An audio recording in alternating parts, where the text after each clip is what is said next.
Okay, sorry, now. Yeah, let's see. Andy, you've got... oops, not this. I think everybody got 90, it seemed like, right? Right. I thought it was if you miss a session, you only get whatever the base for this session is, which is like 50 or 60. I think Yeah. it It was was 50. 50. That was what I thought we had switched to. Yeah. Yeah. Yeah, so it was like 50 XP. It Okay. was 50. And I Okay. didn't do anything, out of the ordinary when it comes to your character. So, yeah. So there's that. All right, who's making notes today? Because we have 4th of November. I did last time, and Andy, had you done your three times on notes? Well, I mean, if Andy today is on, daddy and cooking duty, Yeah. then he's not going Yeah, to I'm not make going to notes. be able to. So What are you doing? either Jason or Sean. Well, Oh, I it's- had just finished before. It's my turn then, I think. Yeah. Oh, so it's Brian. Yeah, Okay. I think All I know it is- started with Andy, but then Brian is next. But I guess Brian, you're doing it now. Okay. Yeah. So this will be Yeah, my we'll second swap time. places. I'll go. Yeah, I can do it after Brian's Sure. session. Did Right. they say you're cooking while you do this? Cooking and watching kids, yeah. Oh yeah. Okay. Now that you're married, this will be the life you've got to look forward to soon. Oh yeah. I have some little smokies and chicken and dumplings going right now. Okay, so in that case, Brian is making notes. Who's spending their experience points? I don't have enough. Okay. Jason? I- Oh, sorry, Sean? Well, I think I'm holding off for today because I've got 155. I need 200 to exit the career, and I think I've maxed out on all of my stats. So what else do you have to... What else do you need to buy? Because Well- switching from one career to another costs 100 points. Oh, I thought it cost 200. No, only 100. Okay. It costs 200 if you want to choose a career that's not an exit Yeah, career. exactly. Okay, I forgot. Well, then, We're literally walking into the shop right now. If there's something you need, let's get But- that, and then. But yeah, I was say you have to have all your gear for your current career before you Yeah. go, Yeah. right? right. So the only thing I think I've lost is the blessed water and the 4 steaks. so I'll take care of that. I'll pay 100 to become a whatchamacallits, a witch hunter. A witch hunter. And I'll buy the I mean, we can just say it happened. I mean, if you don't want to role play buying blessed water and steaks, that's fine. No worries. I mean, you had them for long enough, so Okay. Well, I did have them at one time, and then we lost all our gear. Yeah. Several times. So do we know you're a witch hunter? He's not you a knew I witch was- hunter per se. He's mechanically fanatical. he's a witch hunter, but he's not affiliated with any temple yet. And I guess Of course, we are working for a group that would make that really easy. So Yeah. I think you need to bring that up next time we talk to her. Yes, well. Okay, so I will spend the XP to become a witch hunter. Very well. Jason, what about you?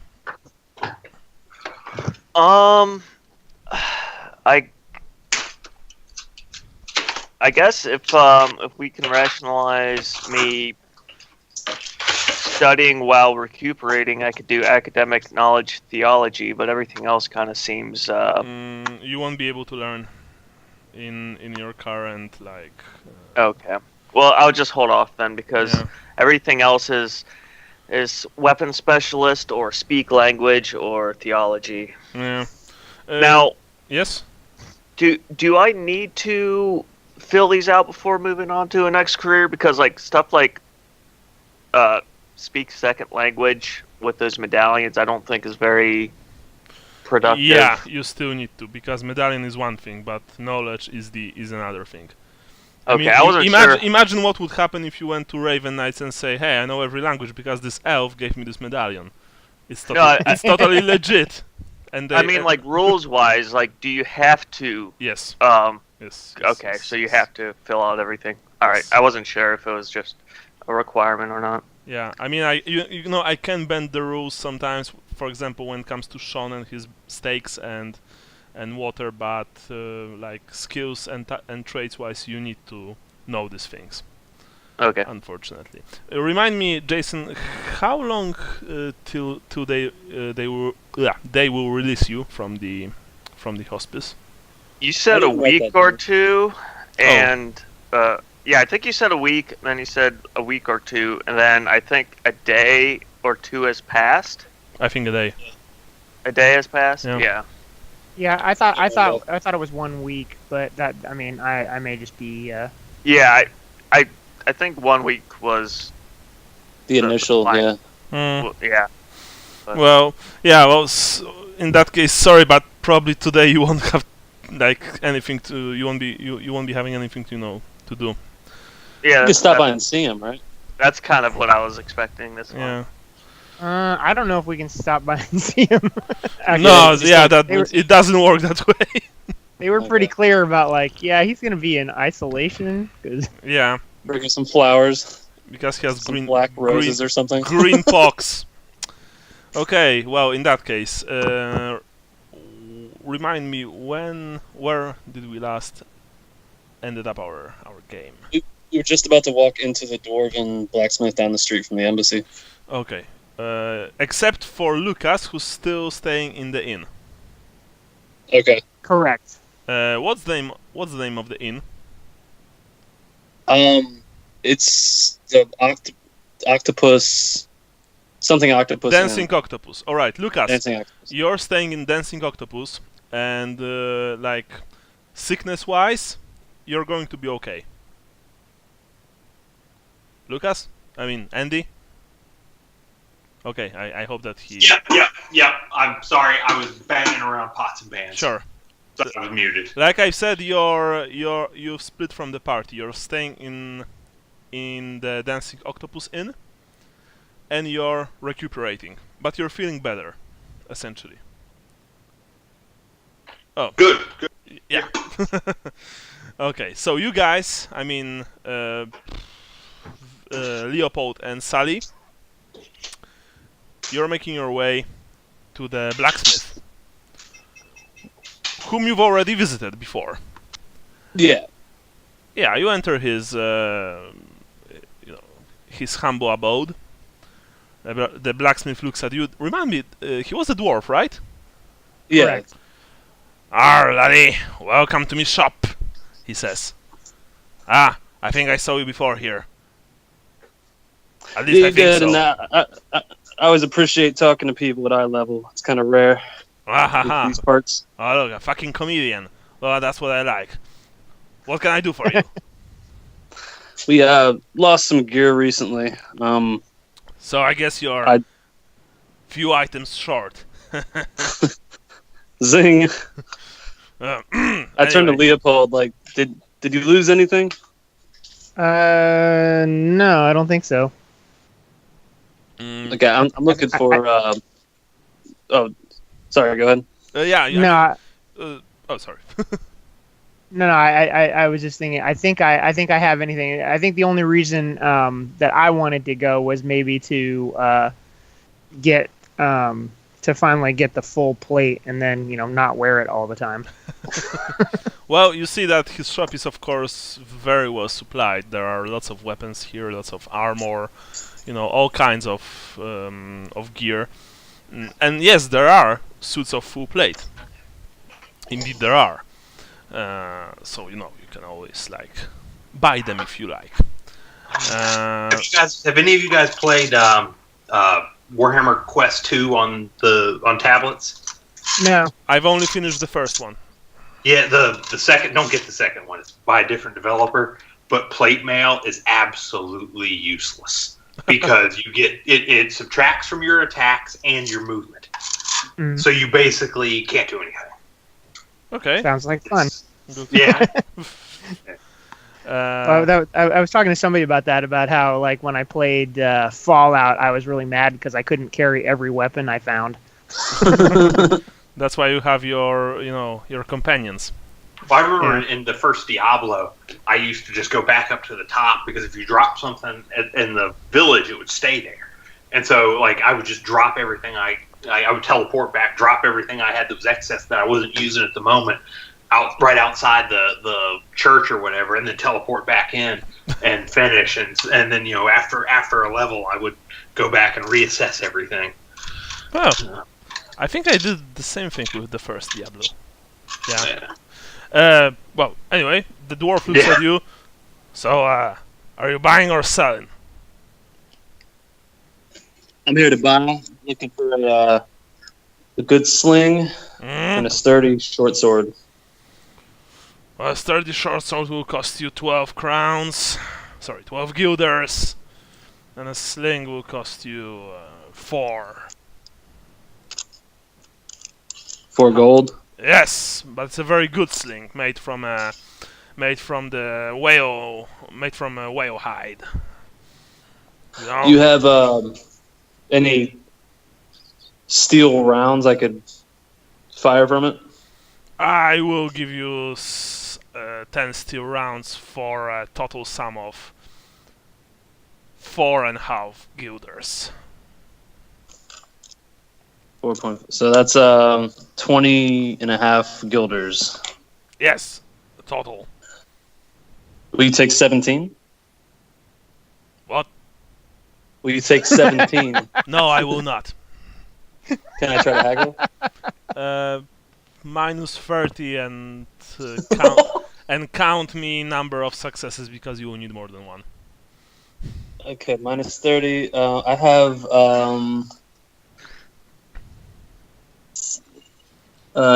Dealmaker. It's a counter test, by the way, and he also has this skill. So, and if you lose, you have to pay more because that's how it works. Okay, so I need to get under 25. Yeah.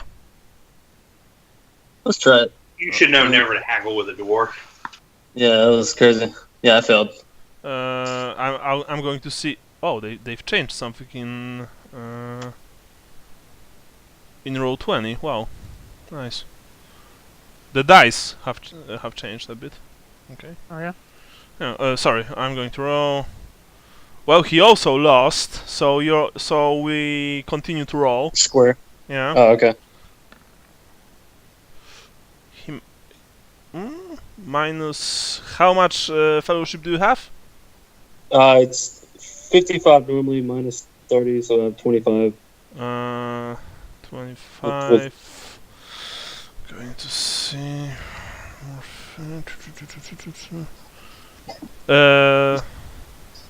55 with all the bonuses? It's normally 55. Oh, no, okay.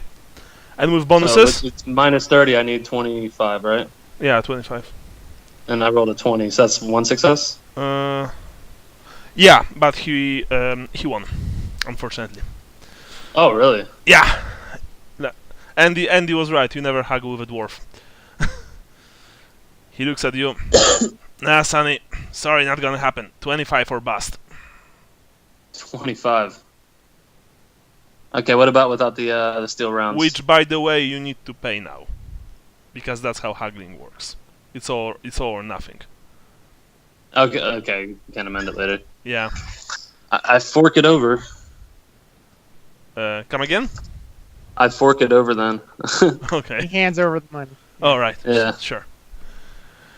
The dwarf counts the coins, then gives you a very nice looking sword with Marienburg's crest stamped at the bottom of the blade. Gives you indeed a very well made sling. And a small bag full of steel balls. I'm trying to come up with a joke. Yes, I was actually hoping for that. Yes, you found all his balls, all right. Am I going to be needed in like the next 10 minutes? I'm not sure, not really. Okay, cool. I'm going to be back. I'll let you guys know when I'm back. Okay. Alright. Okay, so you see that the dwarf is visibly happy. Okay. Remember, So- Brian, that you needed more than one success for that. Like I've said, it was minus 30 and a few successes because it was very hard to I wasn't sure if the second roll was another draw though, or we had to roll again. No. I mean, you've needed a few successes. He only needed essentially a one. Yeah. Because that's how it works when you haggling is only useful when it comes to small prizes or if you are very very skilled in that. Otherwise, it's too risky a skill. And trust me, I know because I once played as an elven merchant, and even with my maxed haggle skills, it was still incredibly hard to earn anything. Yeah. Okay. Anyway, so anything else? Asks the dwarf. That'll be it. Very well. Yes. So out of game, I'm still confused as to whether or not I need to have full plate armor because I need it as an exit thing. Mm-hmm. And obviously I just started, so it's going to be a while. I already have a best craftsmanship hand weapon. Okay. Yeah. You need a full plate to finish the witch hunter. Yes, to finish, but so maybe I don't need it right now because I can't really right now. carry it. Right now you don't need it. I will ask him though. Do you have any throwing knives and/or stars? Yes, I do. I have throwing knives, throwing axes, throwing stars. I even have throwing sickles. I think a set of 4 throwing knives would suit me right now. Very Nice well. strap. You want them fancy kind? What's your most modestly priced? Oh, he looks at you like a poor bastard that you are. Okay, let me just open Old World Armory. It's a PDF, but I have physical copy, so that's okay. I hope. I hope that no one will, call the coppers. Mm-hmm. Oh, Interpol. Yeah, or Interpol. I'm gonna take me life, copper. Like in those old movies, which I used to watch when I was a kid all the time. Okay, sorry, I need to just find the fucking. Yeah. God damn it!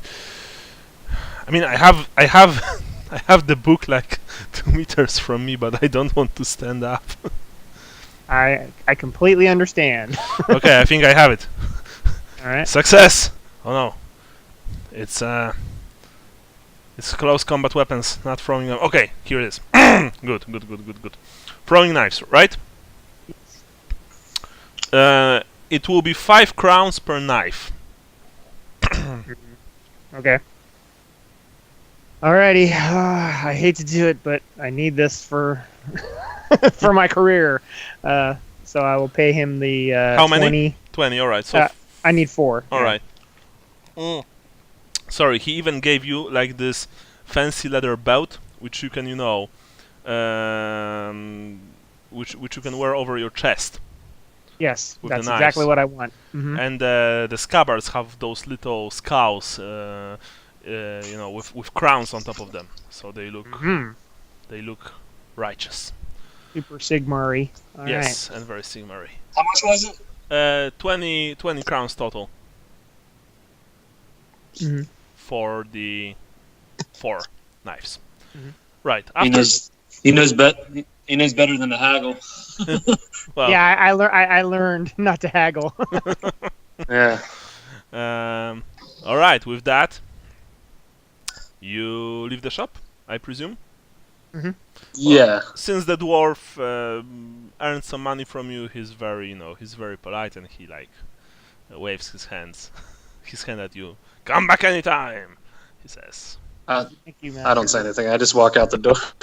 Thank you, Master Dwarf. I'll be back when I need to finish out the rest of my accoutrement. Whatever the hell that is. I don't know either because I don't speak Bretonnian. Alright. It's that Elvish speak. Elvish! I gesture towards Leopold. Well, I serve them elves if you're interested. But of course they pay 10% more than anyone else when they come to my shop. Sounds only fair. Indeed it is. Are you an elf lover? No, actually, no. I am actually not an elf I've lover. hated every elf I've ever met. Yeah, to be they've all honest. been assholes. So Well, far. of course they are assholes. They are. May the ancestors forgive me. Bird clippers. Yeah. So does us agreeing on that get us a discount next time? No. Anyway, I have work to do. Well, Goodbye. And with that, he ushers you from his shop. Out of character, I don't remember the urgency on going to Jurgen Baer. Like, if it was something we had to do right this second, or if we get Leopold first. It was pretty important for you to do, and I remember that the arrogant bitch trademark told you to do it as soon as possible. Yeah. So I don't recall if spatially where we are as far as I know that we thought it was important to get you a weapon before we go shake this guy down. You know that the Baer can be found in the Jolly Boatman Inn, tavern actually, in Doodkanal, the Marienburg's poorest district. Yeah, that's the Talos of Marienburg. Yeah. So should we get some backup, or just go the two of us? Yeah, that wasn't clear to me if we had time. Let me look at the map for a second, because that's what I'm confused about is where we are in relation to our right now you're in Imperial Embassy. Doodkanal is on the southernmost end of the city. I don't remember when your inn is, because I haven't noted that. It was on Gustavstrasse. Yeah, but which ward actually? I think it was in Rieksport. Yeah, I remember. Rieksport, it was. Right. So I would say, and also for leaving Andy out of it because he's busy right now, that you and I just go and we'll deal with this dude. I think it was here. I'm back. Oh, you're back? Yeah, that's why I wrote I was back in the message. Oh, you think it's there where that sort of orangey brown square is? Yeah, I'm going. I mean, that's where the dancing octopus is. Okay. Where is the Doodkanal? I don't even see it on here. Oh, it's on the bottom. South. It's the Shalian orphanage is down there. Yeah. Exactly. I'm going to. Hey Andrew, are you using Roll20 for voice today, or there's something weird showing up on your indicator? Yeah, it asked me to turn on microphone and camera, and I hit yes, not thinking about it, but I should have it muted. Oh, okay. Yeah, no, it's not. No worries. I was just wondering why it was giving. Yeah, in fact, when Mike was talking about the things look different, I almost chimed in with because of that, I could tell that they've done some changes to it in the back end. So okay. Yeah. Sorry to get off track. Sorry. No. Yeah, they've changed a couple of things. Okay, I've added Dancing Octopus to the map. You can see it. It's in the Rieksport. That's where you are currently, Andy. You're staying in your room, in your common room. I presume that you are still sleeping off, the swamp. Yep. Okay. Yep. Sounds good to me. Meanwhile, until at what point somebody comes and gets me. Yes. Meanwhile, Vincent, you are still being taken care of. Although roll me a perception check, please. Ear perception check. Vincent? Yes, Vincent. All right. Like, why are they walling me in this room? Perception. I guess that's. I always forget. Is that intelligence? Agility? It's intelligence. You wake up in a gimp suit. What's all that chittering and who's popping Nurgle? Yes. Foolish many things. I've come Is to it claim my rolling? revenge. Oh, I rolled twice. First roll counts. Okay. You didn't hurt anything. Okay. You also didn't notice Jubal Falk standing right next to you, with a huge soul. Good thing I'm probably indistinguishable right now from. I finally found you, accursed Darius, he says. A man can dream. Unfortunately. Okay, no, you haven't heard anything, because currently you are in a bit of a stupor. They gave you some strong medication, and the whole world is a bit hazy. You have this feeling or sensation that someone washes your body, or places cold damp rags on your forehead, that they are giving you something strange to snuff, to smell. You're essentially hallucinating. Okay. Fortunately for you, you don't feel the strong effects of the sickness that is running your body. As for you guys, Leopold and Sally, what now? Hey, I Sally, think we should go get Lucas. I don't think we have time to go get Lucas. I think we need to head after this guy.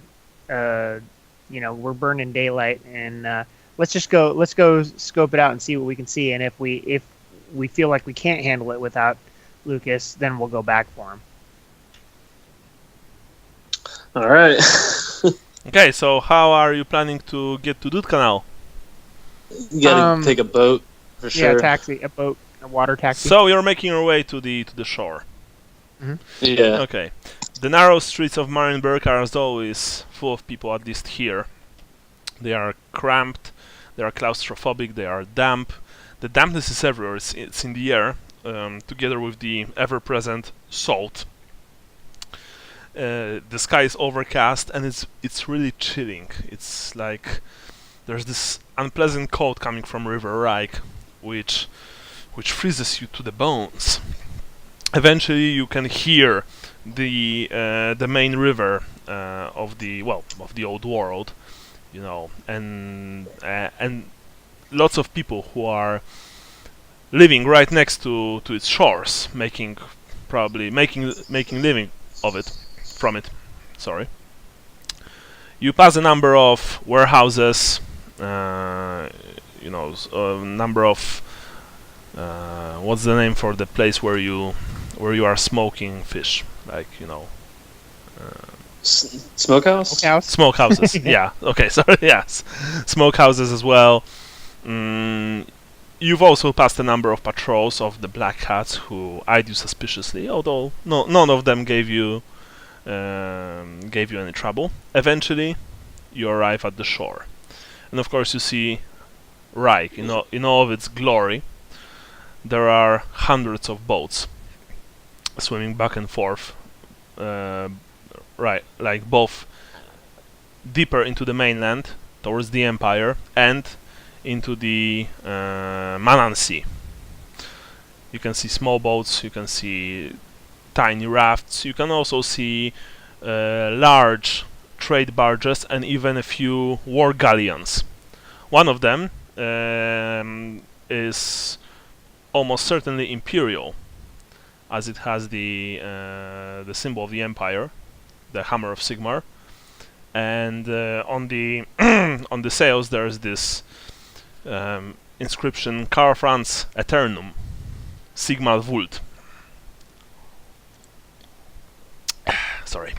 So there are also a lot of people on the shores, on the docks. You want to get a ride, so one of you roll me a charm test, or gossip test rather. Or maybe you want to split up, but if you split up, it. Yeah, definitely don't want to split up. There's only two of us. Yeah. I could roll it. It's I fellowship. don't have charm. Yeah, it's fellowship essentially. Oh, just I've got straight up charm. fellowship? No. I mean, Yeah. you need to have charm, but it's tested on fellowship. Right. Yeah, I do not have charm, so I would be a bad choice. Okay. Brian, roll. Okay. I mean, it's gossip test, so you've passed very well. Yeah, you found a man who looks at you. He's an old sailor, and he has this small, dingy raft. Oh, you want to go exactly where, my little friend? He says. How much to Doodkanal? Doodkanal? Why would you want to go there? It's a shithole. We specifically want to go to the Rusty Pelican or whatever it is. Rusty Pelican is in Suidok. my friend. Not in Doodkanal. Well then, I thought I'm mistaken as to where we want to go then. Perhaps. I thought it was the Doodkanal. It is definitely the Doodkanal. I just thought it was. I don't remember the name of the place we're supposed to go. That might be a problem, he says. If you don't know where to go. Doodkanal is not the safest of places, so you might want to remember where you want to go and then tell me where you want to go, and then I will. I don't have that in my notes. Like, I don't think. Let me look again. The Jolly Boatman. The Jolly Boat. That's it. Yeah. That's Okay. It. Okay. Yeah, we went, and that is in Doodkanal. Oh, the Jolly I think Boatman! Yes, that is indeed in Doodkanal. Okay. It's a nasty place if you really need to know, but I will bring you there, no problem. It will How much cost for a round trip? a round trip. So like what, there and back? No. I'm not staying in Doodkanal. I will only bring you there and then I'm off. Sorry. Will you pick us up later? You don't have to hang out there. Like I've said, I'm not staying in Doodkanal, my little friend. Too dangerous. Simply put, it's not. It doesn't calculate well for me. I kind of look at Leopold. Sure you want to do this? We are men of the world. Also, maybe you can make some friends there. Wink, wink. So, are you going or not? Because Yeah, let's go. it will be 2 shillings per each of you. Okay. I cough it up out of the war chest. Oh. How are you standing with money, by the way? I have 42 gold. Oh shit! I just 17. 42 gold, 17 silver, 0 pennies in the war chest. 75 crowns, 7 shillings, 2 pennies, and my own personal. Weren't you buying something? No, you weren't. I spent 25. I had 100 crowns in my own personal, but I spent 25. Okay, sure. Right. He rows you there. It takes an hour and a half, essentially. And it wasn't a pleasant ride. Mainly because the raft was really small, and with 2 of you, it it essentially, almost went underwater, so to speak. Fortunately, there are like sides to this raft, but even so, when you finally arrived in Doodkanal, there were like 3 inches of water inside. Not to mention, you've nearly crashed into a huge ship on the Reich twice. And yeah, it was a tough ride. Maybe he'll still be patching his boat up by the time we need to leave. Well, he dropped you off at Doodkanal and he told you where to go. Which, looking at the place, you know that you almost certainly need to ask a few people along the way anyway. And then very quickly he essentially, began rowing back. Now I'm going to describe Doodkanal for you. Actually, read this part. So do excuse me. The Doodkanal, or Dead Canal, ward is the most rundown area of Marienburg, though it was once a thriving district where trade flowed freely. Slowly, as the canals and waterways of the rest of the city changed, the currents of the watercourse through the canton became sluggish. The canal became clogged with waste, and barges no longer traveled that way. In Marienburg, where there is no trade, there is no money. The district fell into disrepair as merchants moved away closer to the active trade routes. Those who could afford to move did so, leaving behind the poor and desperate.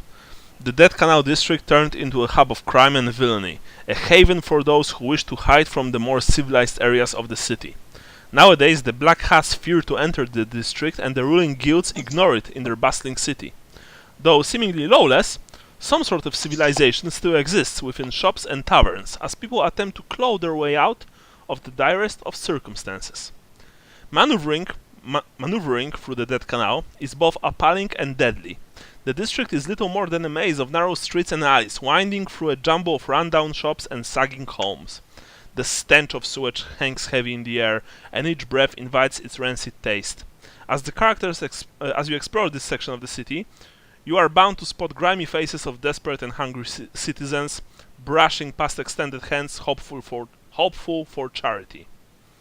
But for every wretched peasant, you also see an equal number of toughs and brutes looking for trouble. The Doodkanal does not tolerate outsiders, and you should get the impression that this is not something to stay for long. Okay. Yeah. Leopold draws his sword immediately. You are walking with your sword out? Yes. Okay. As you do so, people, of course, the beggars essentially get out of your way. Obviously Very frightened. heavy-handed. Yeah. And pretty much a universal sign that you're either super scared or looking for trouble. Yeah, can I Yes. put my hand on like Leopold's arm so he doesn't get too far out of the sheath? I presume that Oh, you pulled it out completely, as bad as it sounds. Oh, okay. Sorry. Whoops. Okay. As you are walking through the Doodkanal, roll for gossip test. By the way, Leopold, you can't gossip here with your sword out. However, you can intimidate, if you wish. Okay. I unfortunately don't have intimidate. I do have gossip. It's basic skill. It's essentially I do though. half of your strength. Sally, you can gossip normally. Okay. So decide Ritas? what it will be: either intimidate by Leopold or gossip by Sally. Because very soon you found out that you don't really know where you are and where exactly is the Jolly Boatman. So Okay. one of you needs to ask for directions. Okay. Well, if I see that everybody's running away and we don't have anybody to ask, I'll put my sword away. All right.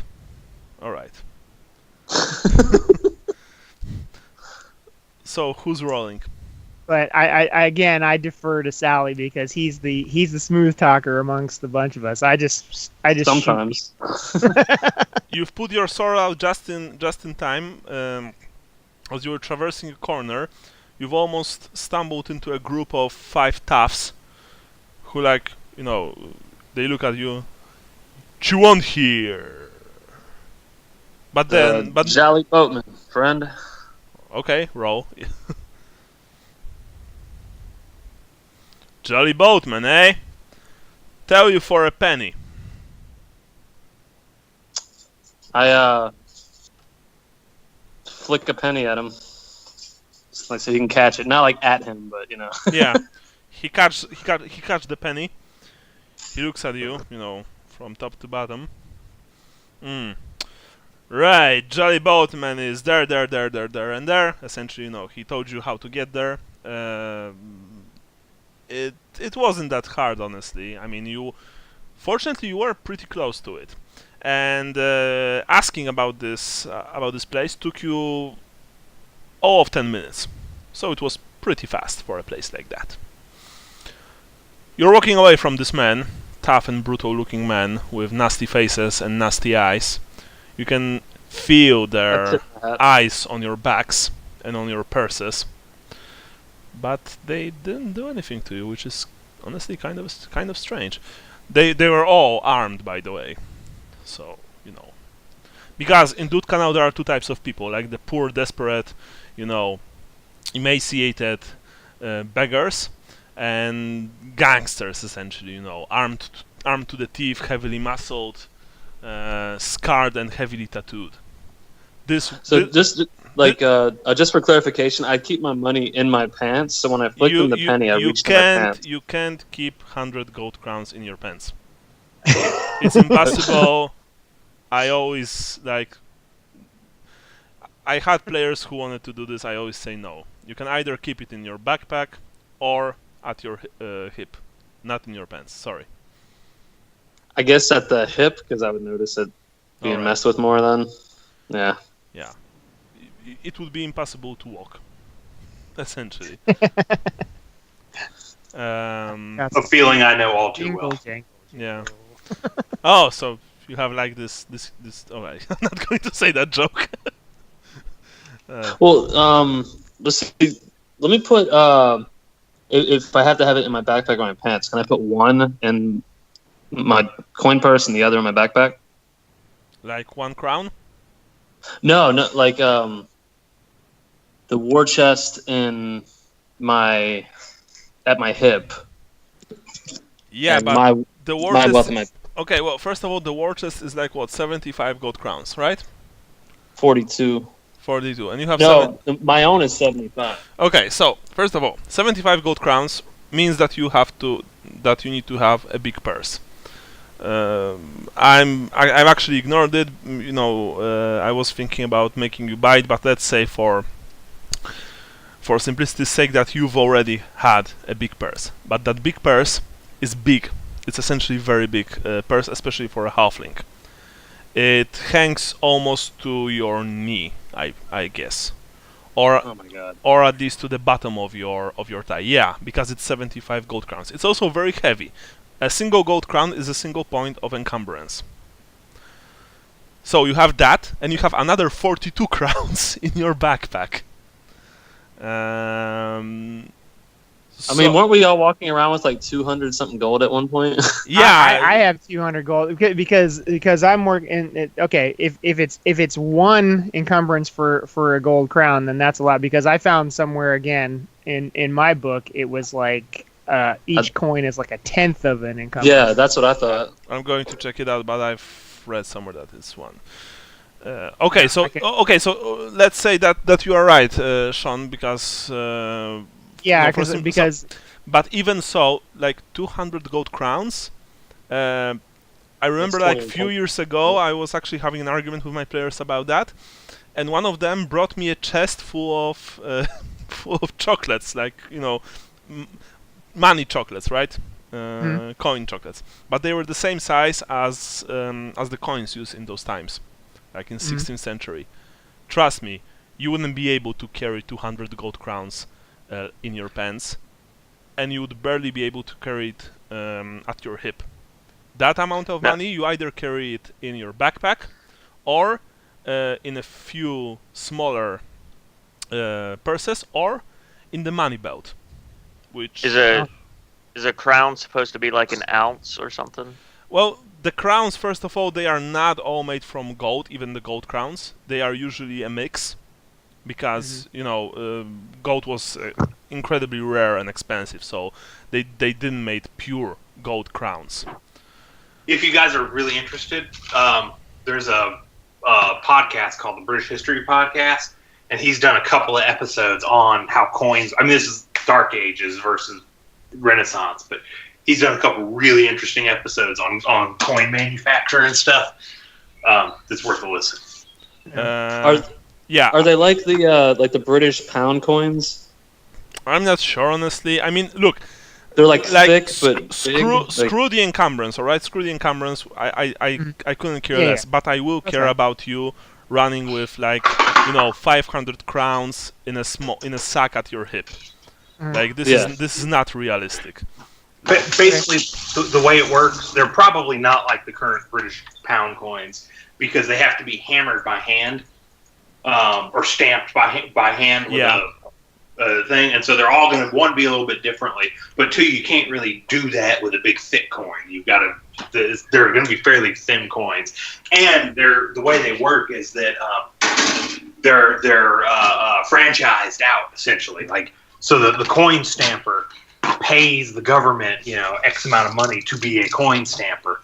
And they get official stamps and stuff, but there's all kinds of various different stamps too, right? So like in Altdorf there might be, let's say, 10 coin stampers, right? And each one of their dies might look different.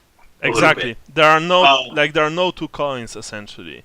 It's even some of the coins may have, like in the Empire, all of the coins have Karl Franz on one side because he's the current emperor, right?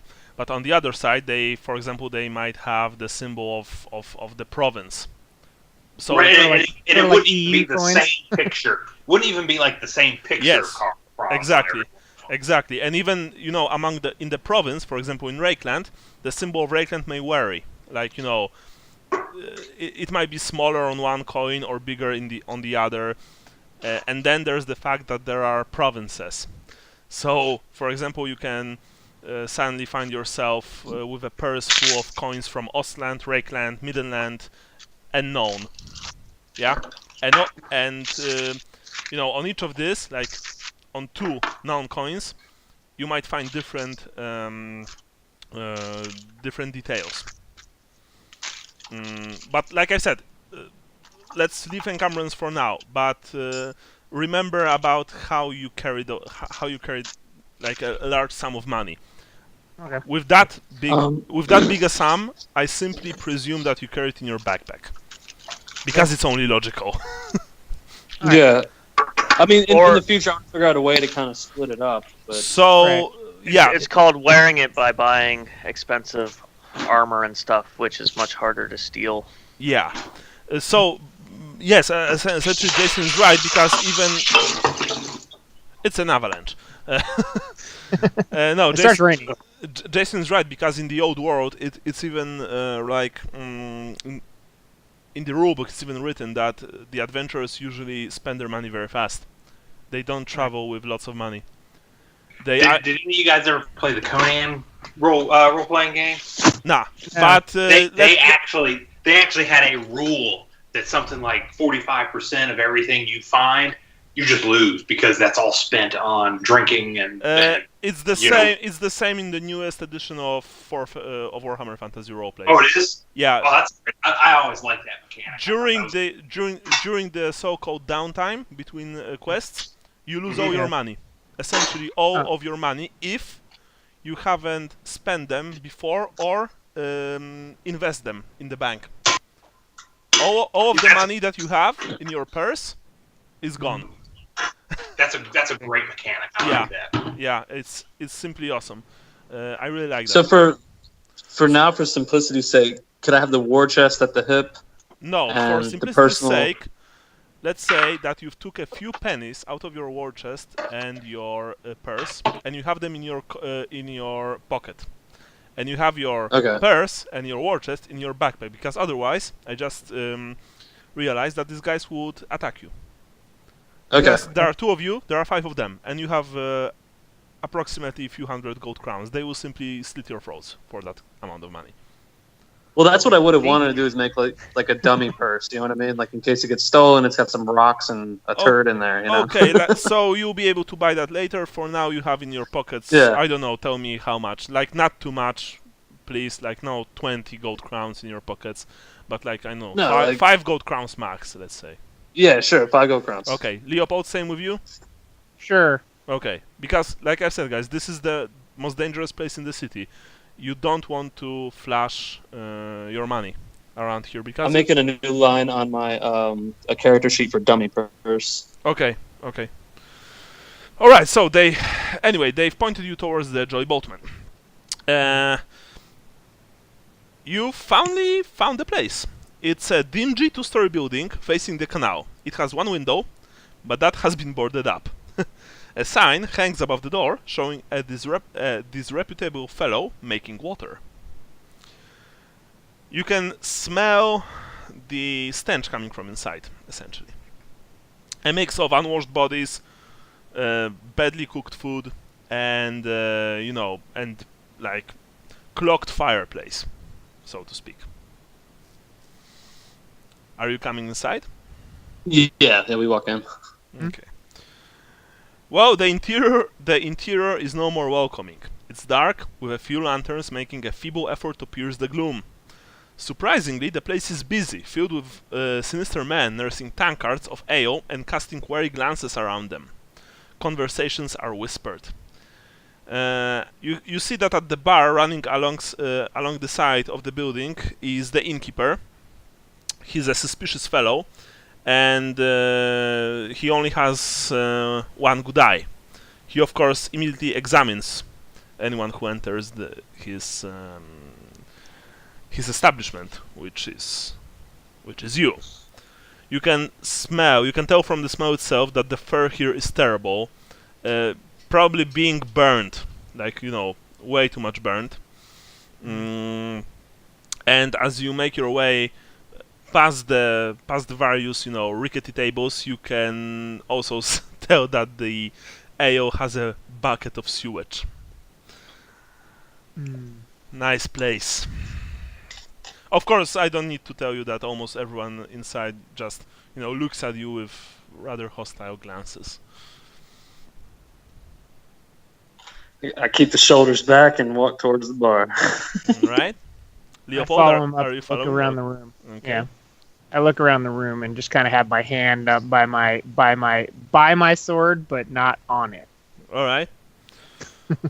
The bartender looks at you. What do you want? Two bottled ales, and yeah, that's it for now. Yeah. Fancy a meat pie? As much as I love pie. Oh, and I gotta tell you, I love pie. I've had a bug in my stomach. Wouldn't be a good idea. Very well.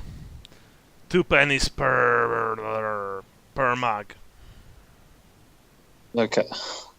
And he fills 2 mugs with something that you hope is ale. It certainly doesn't smell like ale. I'm not in a hurry to drink it. I just wanted to order it and look normal. Yeah, Leopold looks at it and puts his hand on it for puts his hand on the mug, but he's not drinking it. There's something swimming in the mug. Okay. And it's moving. Okay, I just kind of swirl it around. I don't do anything with it. Anything else? When I pay him, I put 5 pennies up on the bar, and I tell him we're looking for a man named Jurgen Baer. Don't know him.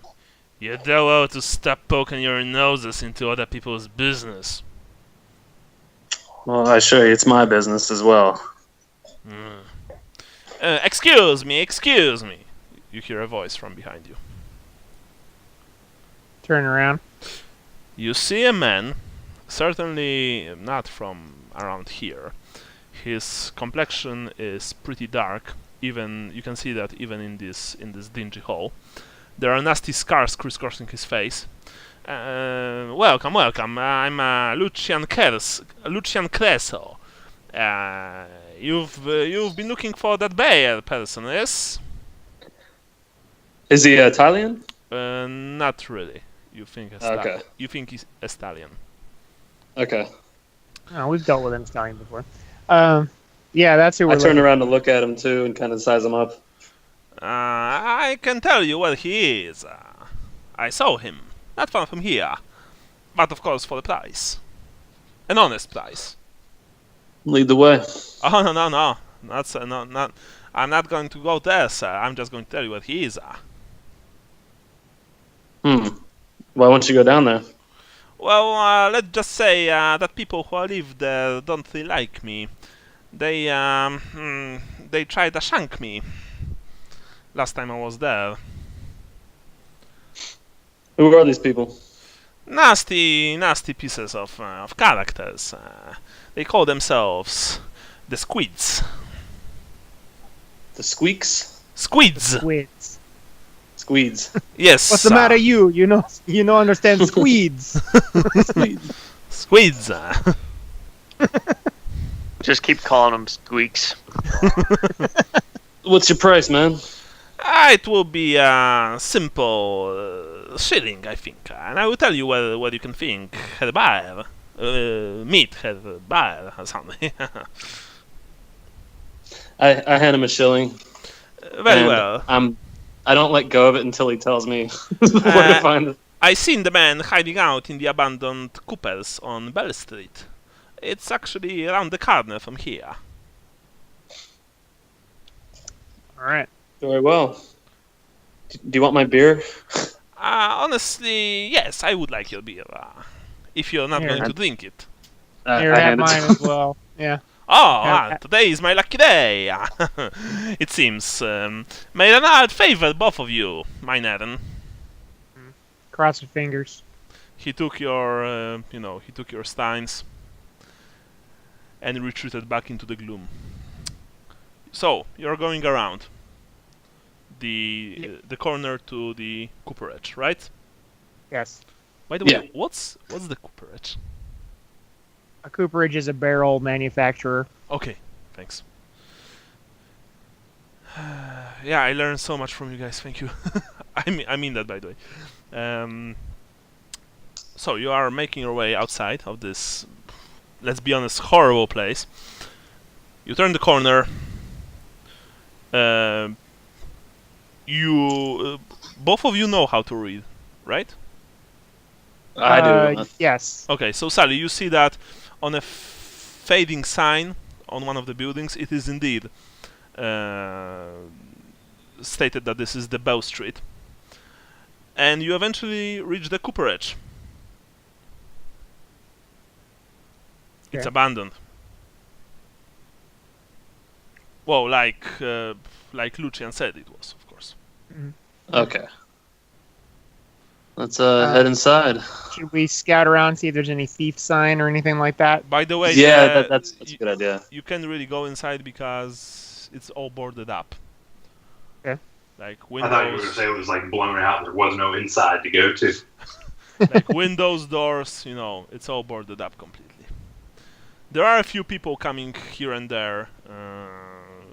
You might, want to chat with them if you like. I'm gonna. I actually really want to smoke my pipe, and I don't have any good tobacco, so I'm gonna use that as a reason to talk to people. All See if they right. have a pinch of tobacco. What's your gossip, by the way, Sally? I have charm, Oh, you do have charm. Okay. and my fellowship is 55, and Oh. I have public speaking too.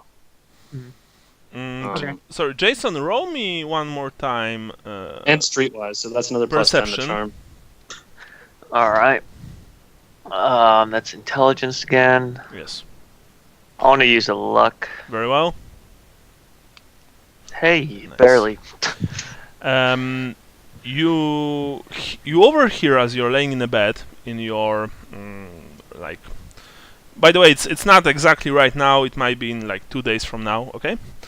Okay. But you've overheard during your more lucid moment the good doctor speaking with one of the Shalans. And essentially what you've heard was that the medicine that they are using to treat you, the price just went up because there's not enough. The medicine is apparently using some kind of ingredients from overseas, and the last shipment was much smaller than it was supposed to be. And because of that, it's harder to procure. How topical. What? I said, how topical. Yeah. And so the good doctor says that, well, when the young man, comes through it, I hope that he has deep pockets, because he'll need to pay for that. I actually have a few clients who were waiting for this medicine, and now I've used it all on him. And of course, the sister of Shalaya says that, well, yes, but you are helping him, blah blah blah. But he's saying that, of course, mercy is all very nice, but people still need to eat, and everything costs money. So that's what you've heard. Okay. All right. Back to you guys. Sally, you are approaching one of the people who are, standing on the street. It's a young man, young kid actually. He looks like he's looking for trouble. Although he's not, of course, menacing in any way. He's more like he looks more like a scoundrel. Okay. Spare a penny, mister? He asks, looking at you with, big, wide eyes. For a pinch of some weed. Oh, I don't smoke the stuff. It makes your teeth black, don't you know? Hugs, not drugs, That's buddy. I gesture at the cooperage behind me. What's with this place? He looks at you like an idiot. Well, it's closed. Nobody's come or gone anytime recently? No, it's been closed for a good few years. What are... You're not from around here? Figures. Nah, I it's... told a man named Jurgen Baer would be around here, but No, looks like he hasn't been there. I've been living on the street for, for my whole life with my ma and pa. Well, when they were still alive, that is. No one visited this place in a long time. And do you know anyone named Jurgen around these parts? I knew a Jurgen once. Jurgen Schoppenkopf. But he Don't got think shanked. that's our guy. So I don't know him anymore. Sad story. That's unfortunate. Well, it happens. I give him 2 pennies and cross my fingers. You know, problem with Jurgen was that he was talking way too much. And all for a girl. And there's this saying, bros before hoes, you know? Huh. Jurgen forgot about that, so he got shanked. Sad story. Oh, thank you for the money, mister. Anyway, may run out watch over you. I cross my fingers again. He does the same. Hey Sally. Yeah. Looks like we got shined on by this guy here. What do you say, just for shits and giggles, we poke around here a little bit more, and then maybe we consider leaving the area and coming back with some more backup. Yeah, I would actually recommend doing that now, because if something happens and we look stupid, we'll have a hard time coming back here. You know what I mean? Well, yeah, I don't want to stay here any longer than we have to. I'm just curious if there's anything that we can glean from this place at all. But if you think that it's just, Hey, psst. Look around. You see a disreputable looking man poking from around the corner. He's psst at you. Mm-hmm. Here you're looking for Baer. By the way, the man has dirty brown hair hanging long over his thin pale face. He's got green eyes, constantly flicking about, obviously looking for trouble to avoid, or pickings to be had, of course. He's, he's dressed dirty. He has a small dagger hanging from a belt crossing his chest. Mm-hmm. Here you're looking for Baer. Huh? Possibly. What do you know?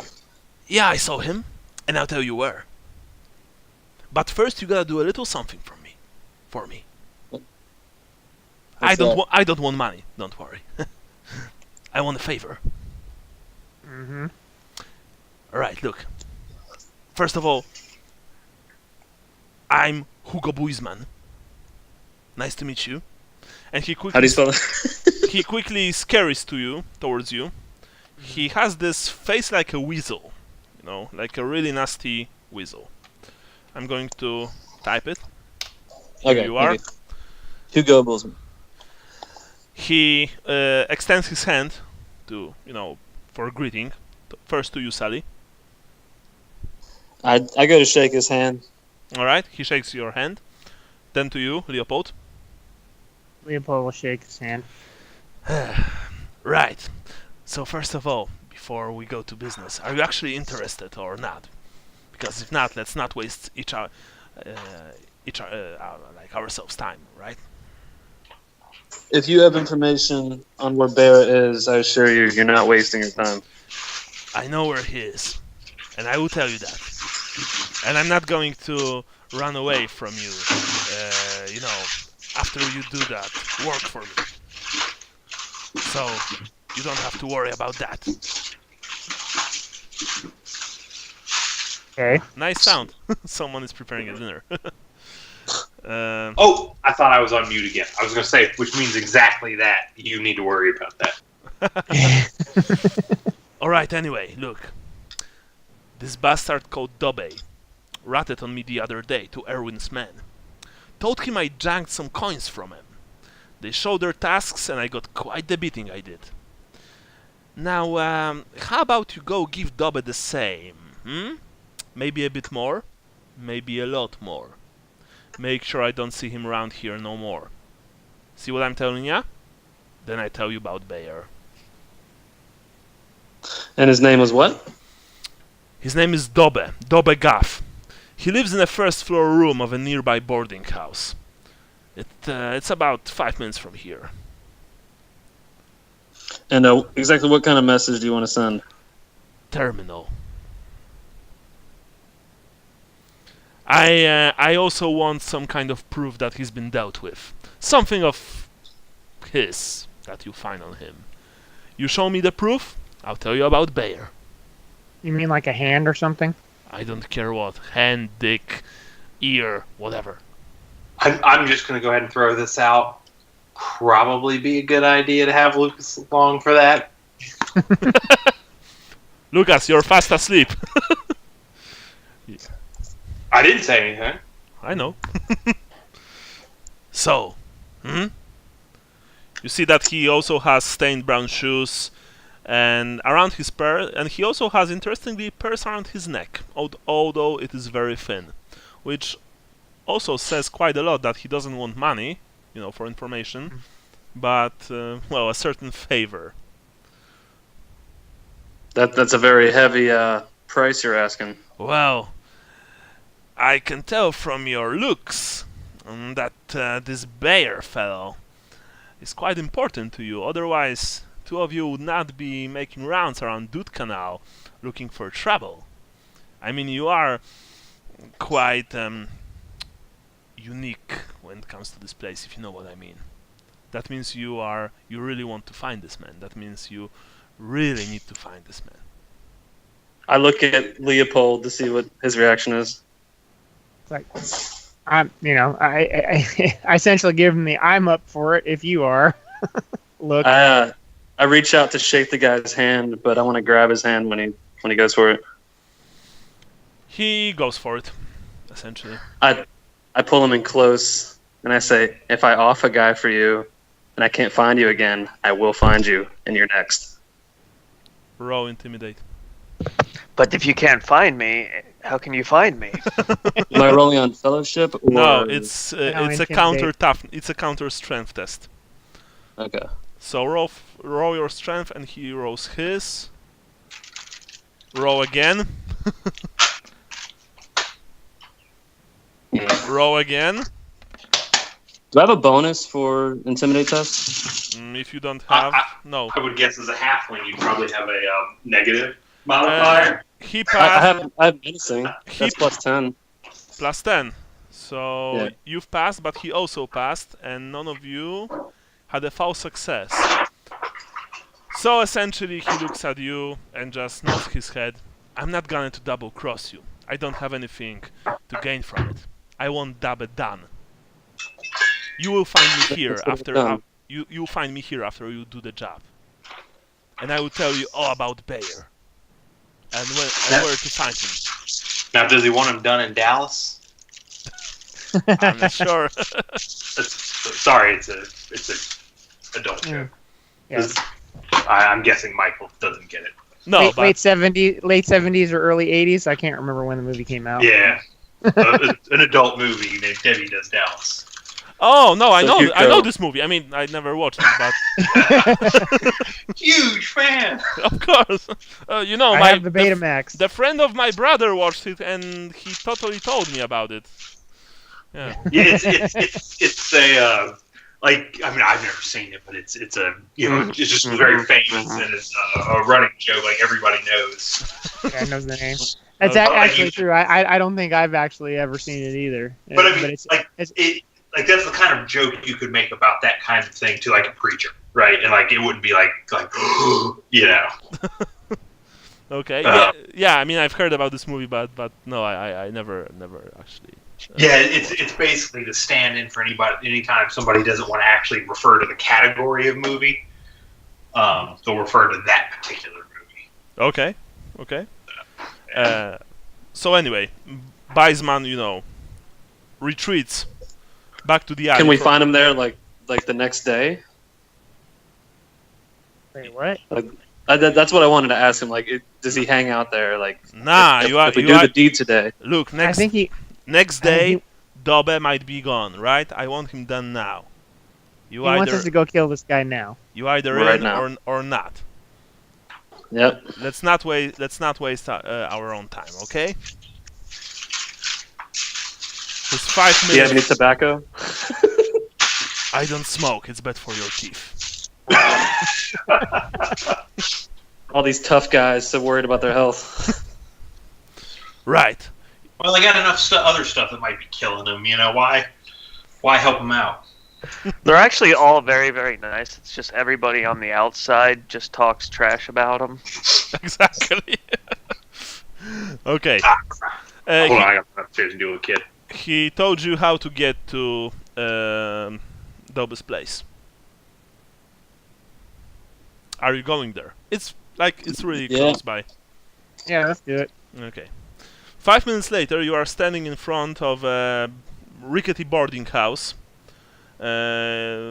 Dobe lives on the first floor, and you can reach his flat by climbing a set of equally rickety stairs that start in the alley running next to the building. Of course, you know, this place looks like it might just come crashing down any second now. It's in horrible condition. The door are all, you know, old, like falling apart, reinforced, crudely reinforced with some wooden, you know, planks. Of course, they are all rotting now because of the dampness in the air. You can hear various sounds coming from inside, you know, sounds of people arguing, children crying, you know, sounds of copulation, stuff like that. It's all quite disconcerting because of this place. It's horrible. Anyway, Yeah, I kind of want to plan this a little better. I mean, we should do it right now, but I kind of want to scope it out before we just kick in his door. You know what I mean? Okay. Well, okay. Leopold was ready to just run up the stairs and kick in a door Well, and no, say, "Where's I Dub?" just want to make sure we have a way out. You know what I mean? And that there's no witnesses, and maybe we cover our faces. well, first of all, it's still day. Second of all, it's a big boarding house which was built to, you know, allow as many people to live inside as possible. So you're guessing that the walls are probably pretty thin. And you're Is there like an alleyway or something we can lure him out to? Yeah, it's Doodkanal, but you can lure him anywhere you want. You can try. He lives on the first floor. Oh, he lives on the first floor, not on the second floor. Okay. I mean, like, Well, it's the not, second floor to Oh, America. sorry. Yeah, it's, Okay, it's, got it. it's, Second it's not floor on to the America. bottom, Got it. like, you know, on the street level. It's one floor up. Okay. Got it. First floor, second floor. Exactly. Yeah, it's European thing, you know, bottom floor, first floor, second floor. Okay. Got it. Anyway, Okay, Sally, I'll Yes. follow your lead if you've got a plan. I'm I just ready to don't. stab I- people. This is a very tall order for not a whole lot For a of time. very short man. I'm Okay, kind of I'm back. looking around, like if there's a bunch of people, or is there a deserted alleyway nearby? there are lots of alleyways nearby. Some deserted, some not. Most Oh, are jeez. deserted because most of the people left Doodkanal and only the desperate and poor remained, as well as the most dangerous. You know, who made this land their own domain. How about Well, this? How about we go in there as if we're asking him about Bear, and then, you know, try to push our way in his room and stab him to death. Or conversely, if he has information about Bear, then we take his information. Yeah. I say we go that route, but when you're walking in and out, don't look directly at anyone. Kind of keep your face as obscured as possible. Okay. Because if anybody comes asking questions, they're going to talk about the halfling and the Yeah. the other guy that was with him.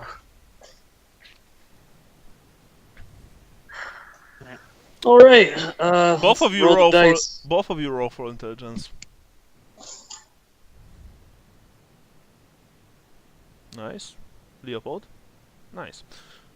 This is a bad idea, right? No. Just so you know, since Buisman wants some sort of proof that the man is dead, you don't really need to kill him. You just need to bring him some kind of proof. Yeah, I thought about that, but we have to convince the guy to go along with it.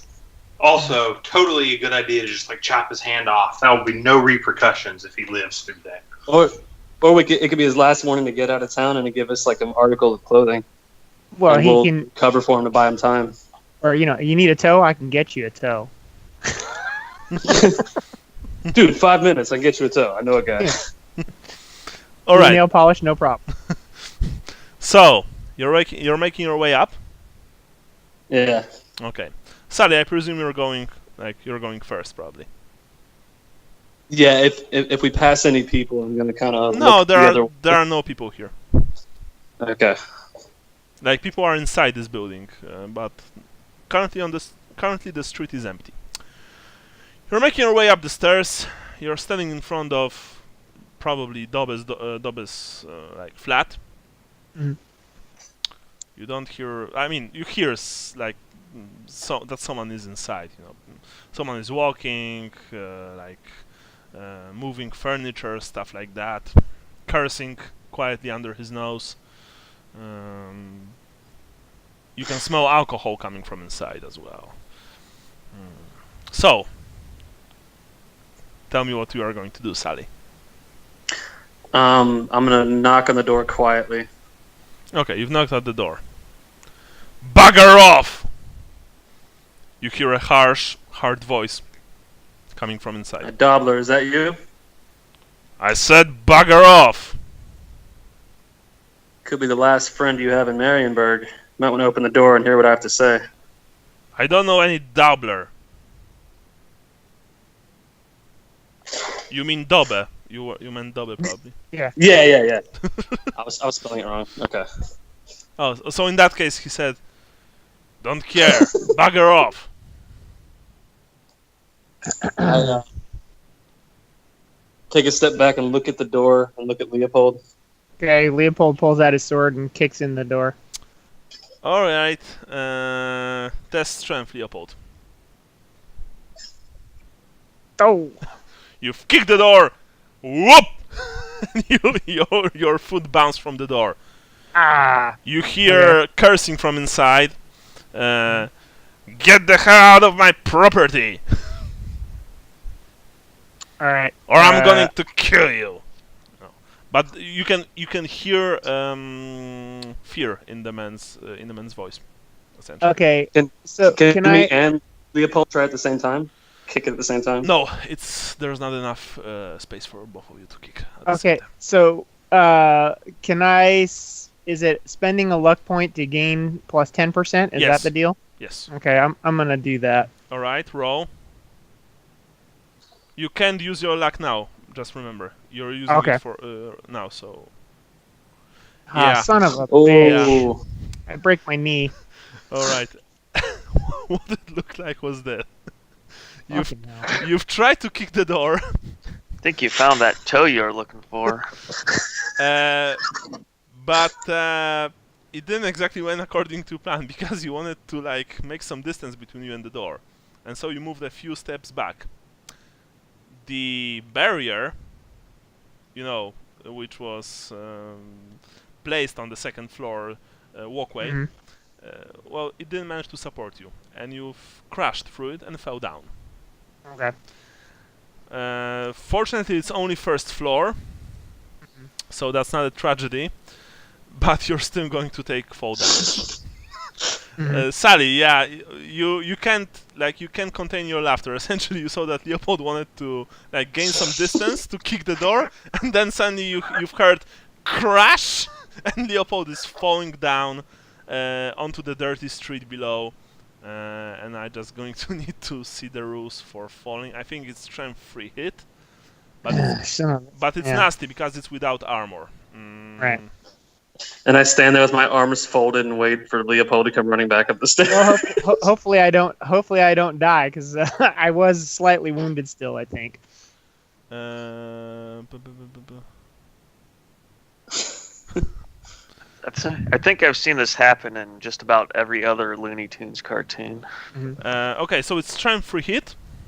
Okay. Without any armor. If I roll a 10, you test agility, and if you fail, then it goes on and on and on, essentially. Okay. So 9 points total without armor. Okay. So then that would be 5 get through. All right. You've landed badly. All of the air went from your lungs. The crash was loud because you had a lot of gear on you, so it echoed through the streets. You can hear Dobby screaming, "Get the fuck out of here! I'm going to get you!" from behind the door. Sally? Yeah. Yeah, you saw what happened. I'm gonna just stand there quietly, and maybe the guy will think that we left and peek outside. Okay. He doesn't. Okay, then I gotta wait for Leopold to come back. Okay. Leopold, you're getting up. Leopold. I mean, you're gets not up. laying on your back, not moving, right? Like you're No, getting up, right? I'm just badly hurt now. Okay. We'll get some healing draughts on the way back. Yeah, I've got 6 wounds left. out Oh, of so 16. you're still lightly wounded. Okay. Essentially, only when you reach heavy wounds that does it show, like game-wise. Until then, light wounds are only few scratches, few bruises, stuff like that. So Leopold, I presume you go back up. Yep. Yeah, honestly it's your pride that you've wounded the most with your fall. Yeah. And you're standing once more before the door. Okay, I am not spending my luck first. Good idea. I'm going to try to break the door down again. God damn! I'll use a luck point to try it. I don't know why. The first time was closest. Yeah. I can't do it. You're kicking the door like a madman. You can hear Dobby screaming from inside. Get out of my property! Get out! Get out! Fortunately for you, because this place is so shitty, I mean Doodkanal as a whole, no one else is emerging to look what's going on, because they are probably rightly afraid. So you're still alone, at least for the time being. Do you have a lockpick set or anything, Sally? Because I think that's another one of the things I lost and forgot to rebuy. Or is it not one of these ones that we can pick? Sally? Uh-oh. Brian? Hey, can you hear me? Yeah, I had it muted. Yeah, I have a lock and pick. Is that agility? Pick locks is... Yeah, it's agility. It's agility, sorry. So assuming it's a lock that I could pick, I'll go for it. Okay. You can hear that the man is standing on the other side, reinforcing the door with his frame, most probably, and screaming at you all the time, to just get the hell out of here. Well, you've picked the lock. Very well. Click clack. Can we both shove the door open? Yeah, you can. It will be a counter strength test. Okay. One of you tests and has +10 from the other one. You're probably better off doing it, Leopold. Maybe. I don't know. I've got a 40 strength. What do you got? 41? Really? Yeah, I've only got 40. I'm stronger than you. Apparently. Okay. So I'm rolling. This half. It's the lower center of gravity that helps. Yeah, this halfling is jacked.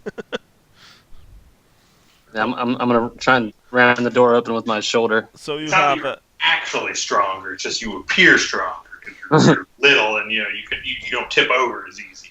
You have Maybe plus. Well chested. Yeah, you have +10% to this roll. I'm going to roll. Oh for it. god. Well, he won. You're Yeah. trying to break the door, but you can feel the man is actually reinforcing it with his with his weight. It really begins to look rather what's the word? Funny. Time to start stabbing him through the door.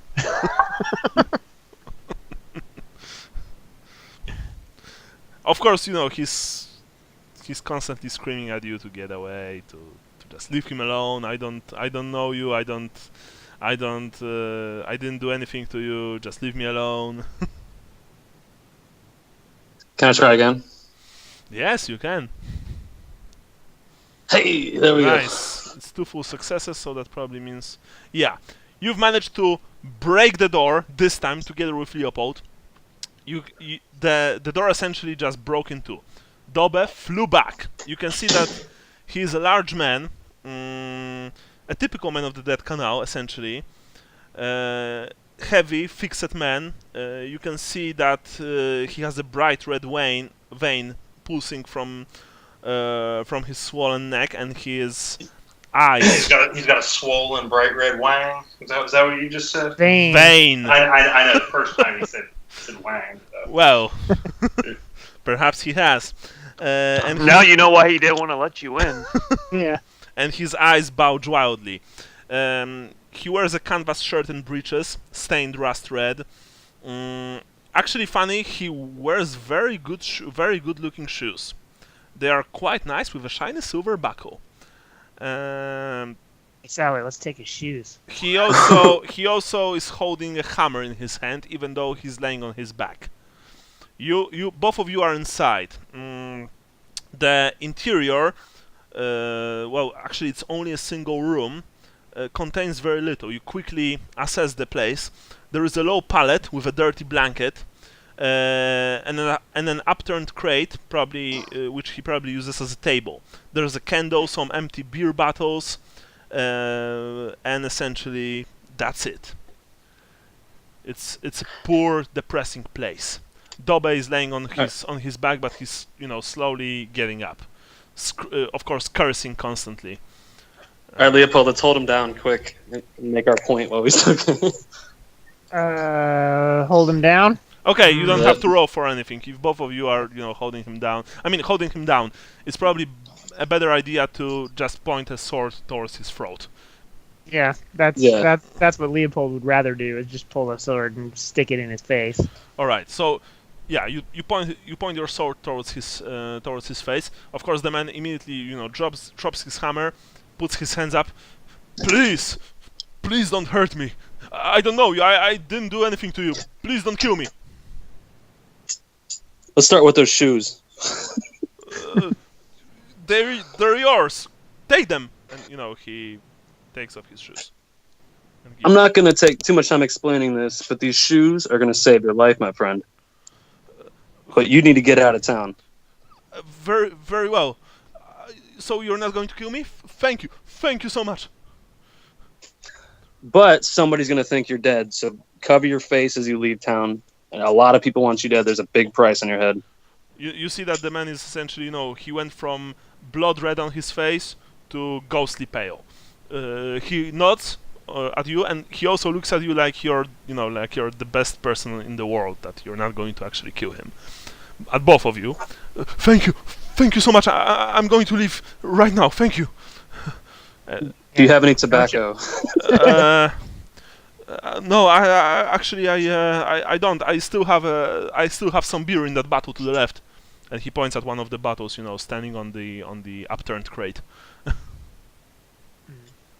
Don't show your face. Yeah, sorry. Go ahead. Do you know a man named Jurgen Baer before you leave? Never heard of him. No, sir. I don't know a man. He sent you? I don't know any Bayer. No, totally unrelated thing. We got to go kill him next. Well, best of luck to you then. It's a busy day.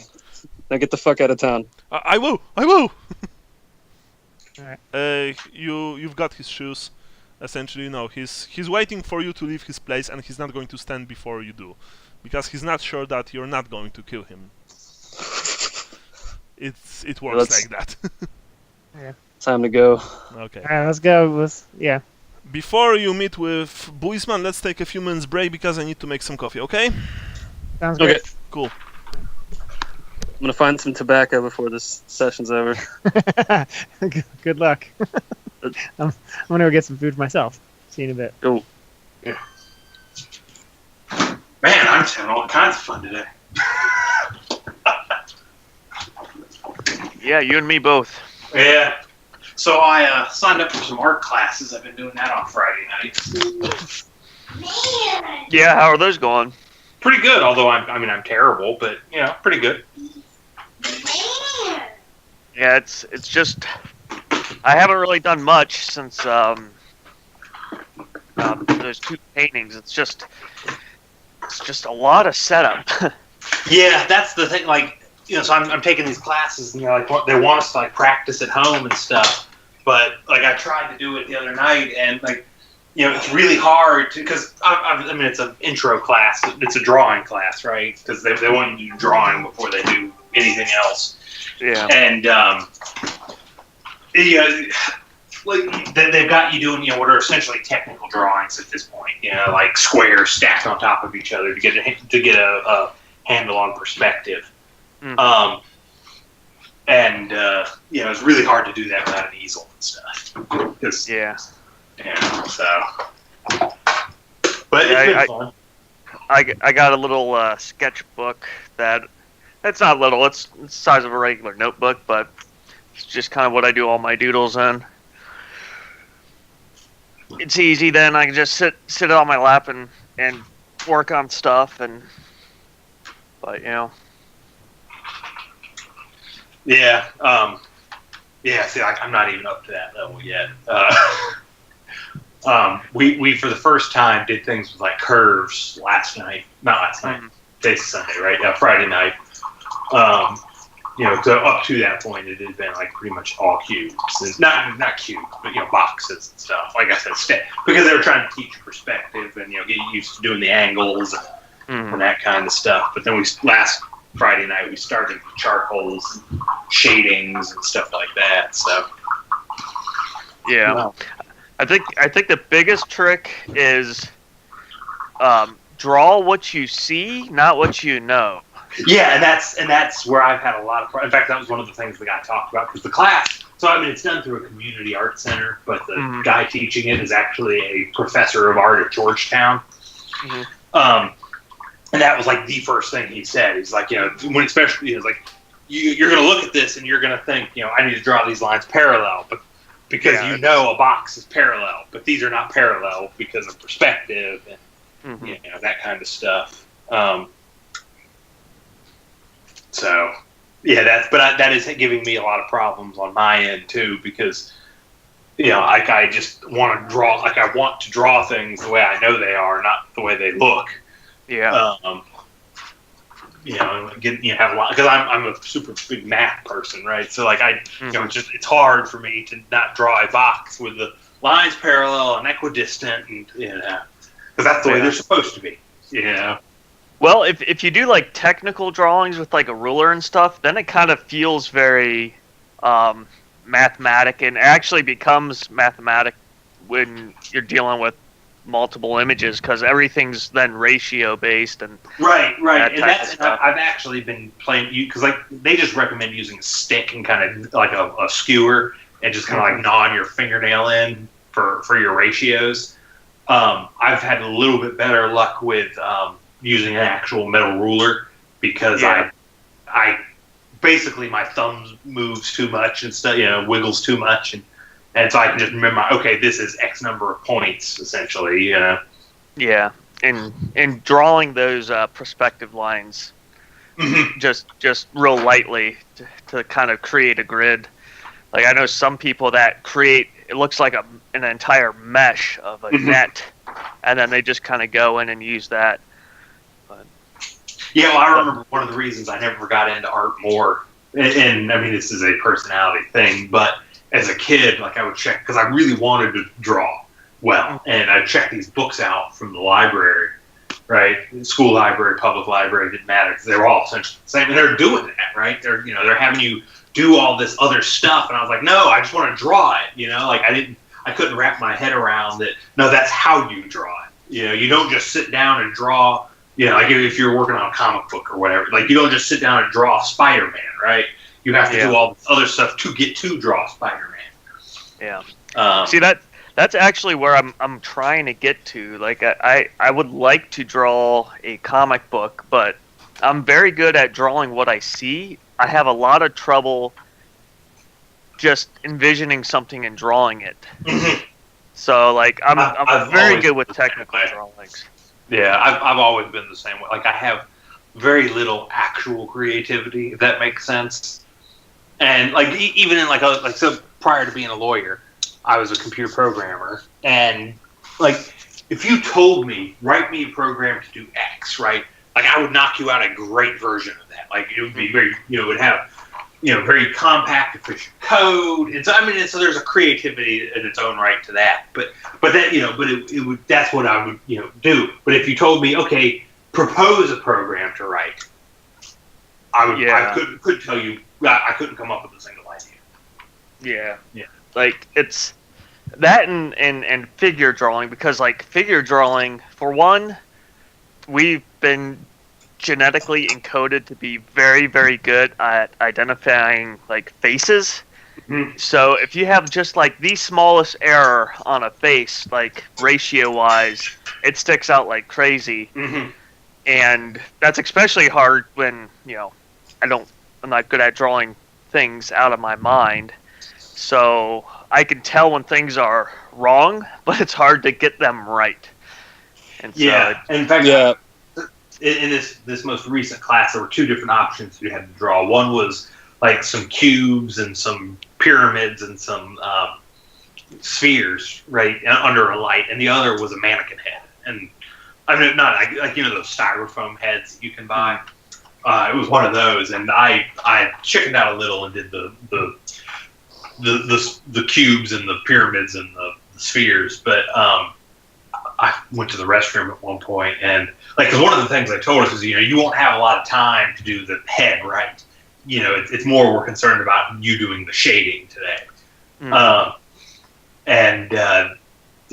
So many of those were just like completely wrong, and I can look at it and be like, man, that just looks terrible. But I also know that if you stuck me in that, if I had chosen to do that, mine would look just as wrong, if not worse. And I can, kind of like what you're saying. I can tell that I'm doing it wrong, but I don't know how to make it right. Now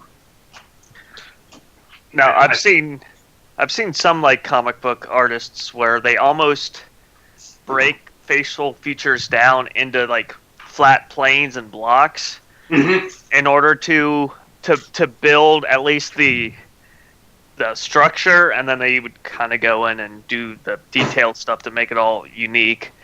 But one of the things that they were kind of talking about last night, and I took a miniature painting course back in September with this Spanish guy he's a classically trained artist who paints miniatures. And is the dude that does the Corvus Belly stuff? He did some stuff with them. It's he got Banshee Angel something. No. They're friends, but it's a different. They've got the same last name, and they constantly get asked if they're the other person. Apparently, but no, they're different people.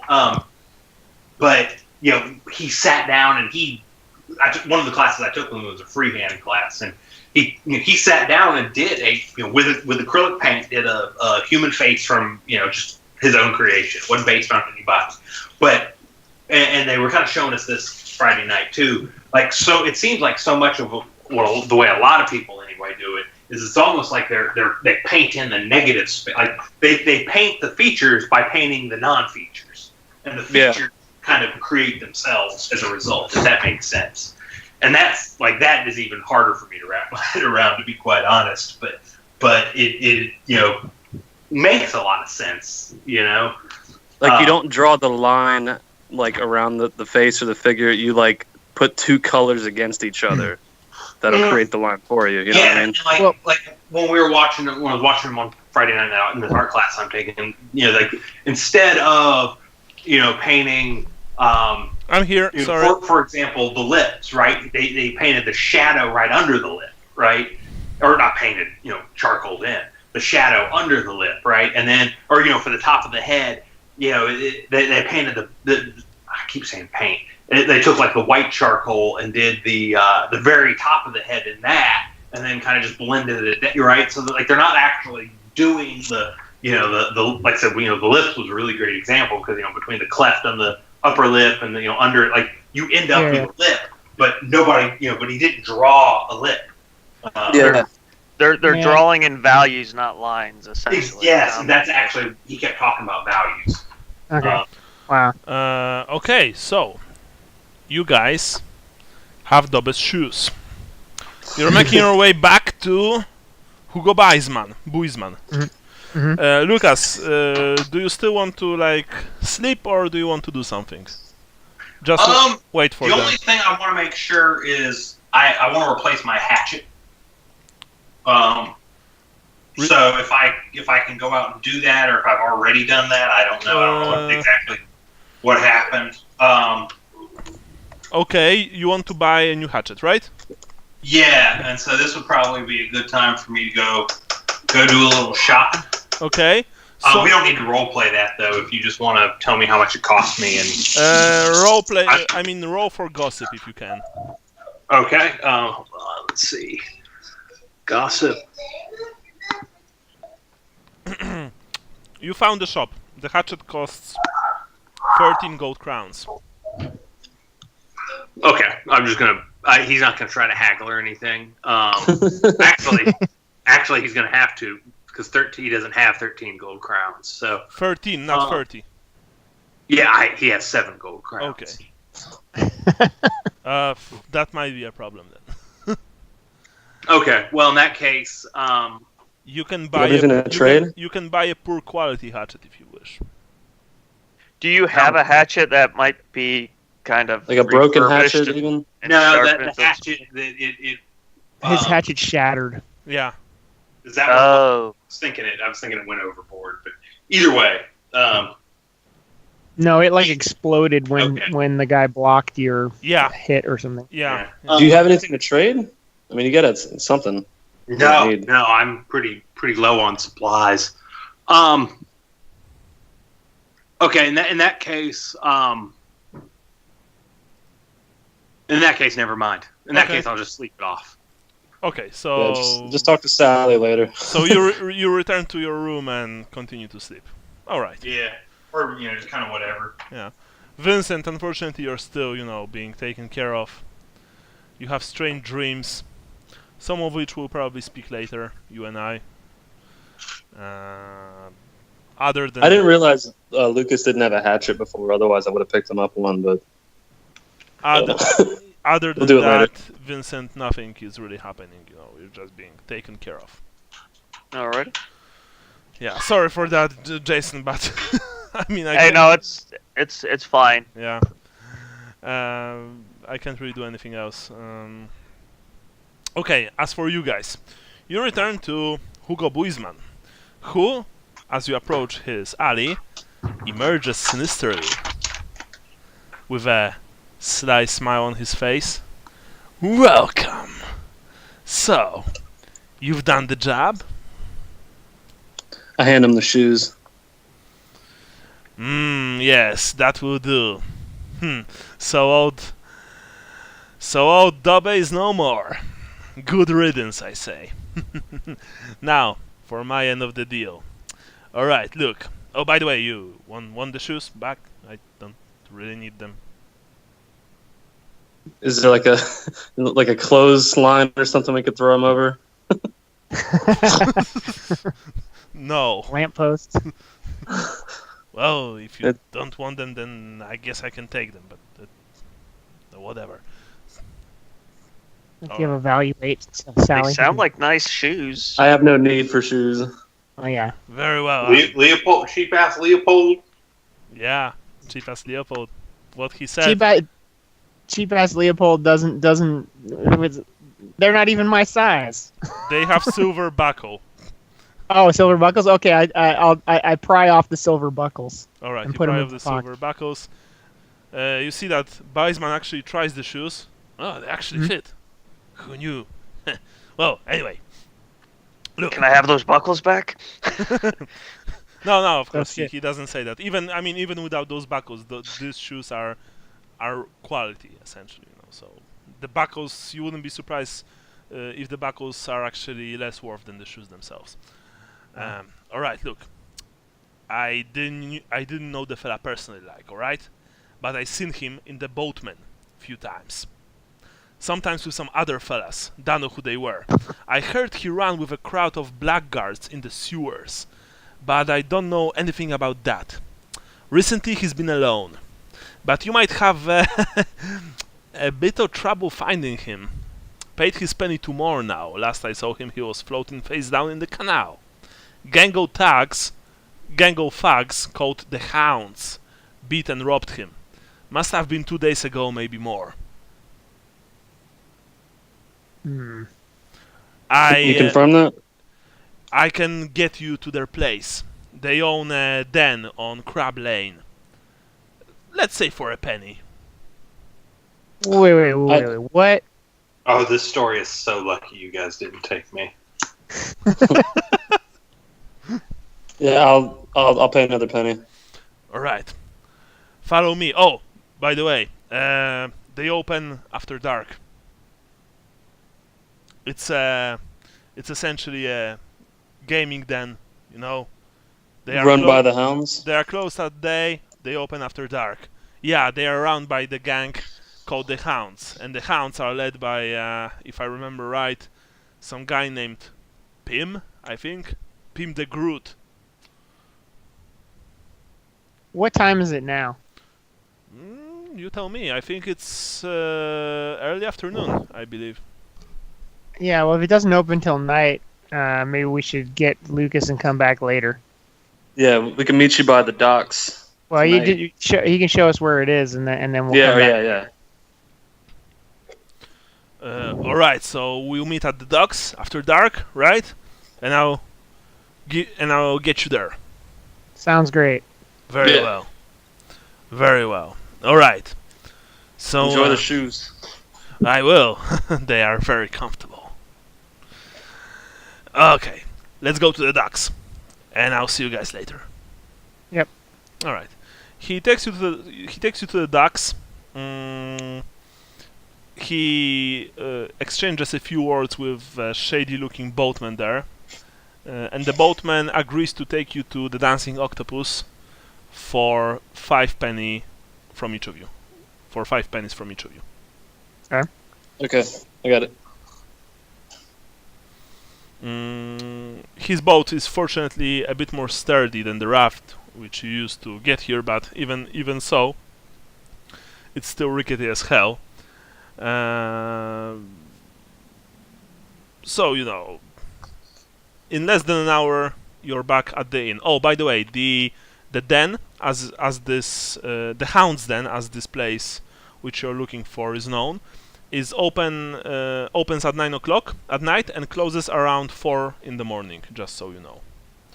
Hey, I just had an idea. Do you want to show up there like at 4 in the morning instead of when it opens? Closer to closing time? Sally? What's the point of that? Oh, I don't know. Just less people around. Also less exposure, less exposure to the darkness. I think there might be more exposure. At this time of the year, it doesn't matter. It will still be at least 2 to 3 hours to sunrise. Okay, all right. Well, I guess technically the guy's expecting us to be more early evening than late in the morning. So, all right, okay. Lucas, the door opens, and your friends, comrades, come inside. Finally. You missed all the fun. Been busy. Mm-hmm. Sling blade. So do you want to go down to this tough guy bar and act tough tonight? Sounds fun. Do we need- I wouldn't drink the stuff they serve in this part of town. Yeah, to bring our own drinks. Do you need a new weapon, Lucas?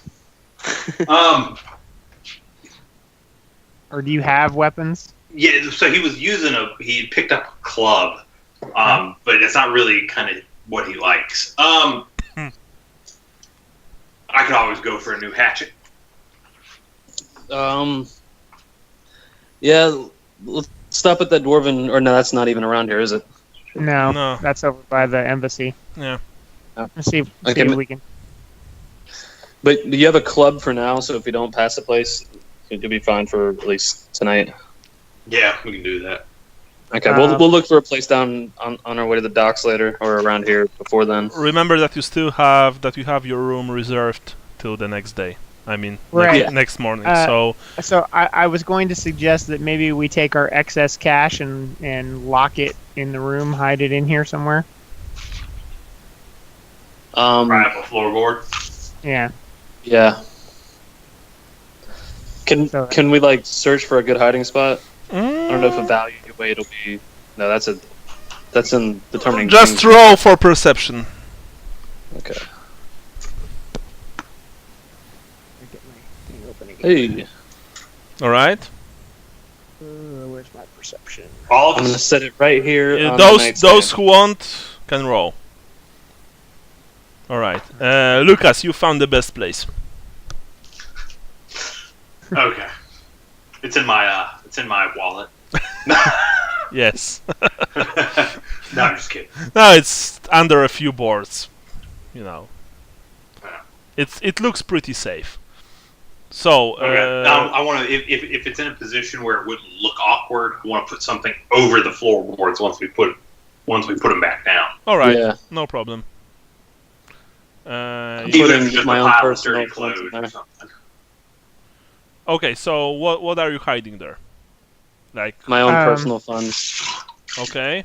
Yeah, I haven't divvied up my money, but so I was gonna take. I guess I'll take all my shillings and pennies, and then I'll take an additional. What do you say? 5 gold crowns. To put in my pocket, so a total of 18. 25 coins. All right. Lucas, what about you? You're taking everything with you? He's gonna put half of his in there because he didn't have a whole lot, so half is like 3 gold crowns and some silver shillings or some copper pennies and stuff. But he's gonna put half of it in there. Okay. Well, That way he'll have a small enough amount that he can put the remainder in his pants. okay. So Leopold has a lot of cash. He's trying to be sneaky about it, but it's like a huge amount. Yeah. So. And Mike, I'm gonna send you a message here real quick too. But it doesn't have to necessarily be read right away. okay, no problem.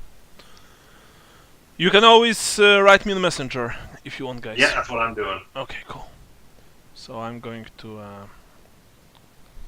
mute my phone as to avoid the ping. Okay, done. Great. So I guess you're just waiting for the appropriate time to go to the Hound's Den. Until then, just remember that you need to eat something. Yeah, we should eat. What do you say, Sally? Let's go get some food. Yeah, those meat pies sounded good, but I didn't want to eat their meat pie down there. Yeah. All of you are getting some grub? Yeah. Yeah. Yeah, meat pie if they have it. Okay. Wait a second.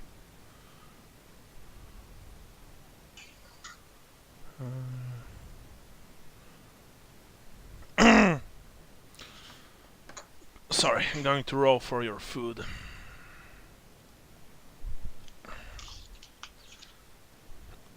Excuse me. No meat pie, but they gave you sardines and crusty bread. Ooh. Sardines are awesome. Yeah, together with with a few cups of porter beer. Ooh. I think I like this place. And all of that for only 8 pennies per person. When in Remus. Sally, you're paying. Yeah. How much total for the three of us? 24 pennies. Yeah, Lucas kind of looked at him expectantly when that happened, by the way. Yeah. Leopold doesn't even look anymore. He just expects it. Yeah. Well, the food was excellent. Much better than what you're eating, Vincent. You know, they are essentially giving you black bread, water, and some kind of porridge all day long. Sorry. Well, as long as I'm drugged up enough, so I'm sure it's just fine. He's on the Ensure diet. Yes, well, you're on a healthy diet. Very healthy. It trying to ensures cleanse- he's going to be miserable. Cleanse my system. Oh, yeah, that's actually happening. Some might call it, anal evacuation is in place. Rectal evacuation. Sorry. So guys, I think. Oh yeah, I obviously tell Lucas everything about Jurgen Baer and we had to do and all that, and basically fill him in. But I suggest when we go and talk to these guys, we make a peace offering with some money for their information. But we're here to collect a debt from Jurgen Baer ourselves, and we need confirmation that he's dead. And they should, you would think, just comply and say, sure, we killed him or whatever. You know what I mean? for a little bit of money. Yeah. Or if his body is somewhere, maybe he has some information on him or something. Or I don't know, something we could take back to the Shadow Mage. Well, Baisman told you that Bayer's body was last seen floating down, face down in a canal. So, it might be problematic to retrieve the body. But maybe we could ask, hey, we need to recover debt somehow. Who's his next of kin, or where did he hang out at, or you know what I mean? Very well. You're waiting for the appropriate time after you've eaten. You spend some time in the room, and after that, you eventually exit the place. It is already dark. Marienburg streets, when it's dark, are quite sinister. Especially when someone pours the water in the adjacent room. Sorry. Chamber pot. Yeah, chamber pot, exactly. You make your way to the docks. You're surprised to see that the same shady boatman from Doodkanal is there. Apparently he didn't left. You can go with him. The price is the same. Just, what was it, 4 pennies? He was 5. 5 pennies. 5 pennies per person, so it's 15 pennies total. I'll take you where you want to go, mine Aaron, he says. Is it pretty busy? I mean, is it kind of shady that he didn't catch a ride from here? No, you don't know why he stayed. Perhaps he has something to do here. Okay, I mean, yeah, I guess we'll hop. Maybe 15 pennies is a lot of money to him. Perhaps. Well, it is quite some money for an ordinary people. It will buy you at least a full day of food. So yeah, so he takes you there. The voyage takes a bit longer because it's dark and he needs to be, rowing more cautiously. Of course, there's a small lamp at the front of the boat, which he uses to make his way safely to Doodkanal. Eventually, he drops you where you're supposed to meet Buisman, and less than 15 minutes later, Buisman appears in his brand new shoes. Ah, welcome. I'm here just like we've talked about. Oh, I see a new face. He'll be joining us? Yes. Very well. Then follow me. Okay. Hound's Den is not far from here. By not far from here, he meant that it was about 20 minutes from here. eventually you reach, you approach a building.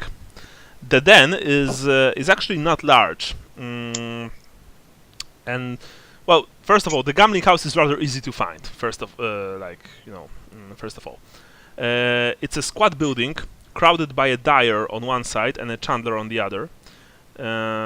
You guess that the neighboring businesses don't mind the theft since the den opens, at 9 o'clock and closes around 4. So during the day, it's pretty calm around here. It's also not a large building. Wait a second, I need to... Oh, shit. Oh my god. No, what I did. Okay, good. Sorry. I need to see something. I'm going to upload the den to our handouts. Okay. So you might actually see it for yourselves.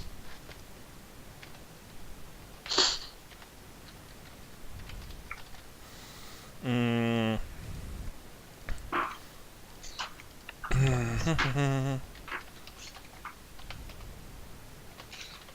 we have a lot of handouts. Yeah. I know. I had to scroll when looking for my character sheet.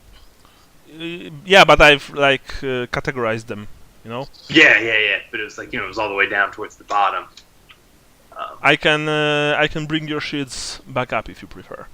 Yeah, that might be a good idea. Above the notes. Yeah, so I'm going to do this after the game, okay? Yep. Okay. Okay, it's in the handouts. Sorry, now it is. Topmost handout called Hound's Den. Okay. That's how this building looks from outside, and you can also immediately, just see how the inside looks as well, because it's no secret. Anyway, Buisman looks at you. Well, here it is. I promised to get you here. I've made good on my promise. I'll see you around. See you around. A nod. And with that, he disappears into the dark. So. I still have my pipe hanging out of my mouth, just chewing on it. Okay. Are you knocking at the door? Yeah. Okay. Just wait a second. I need to roll 3d10.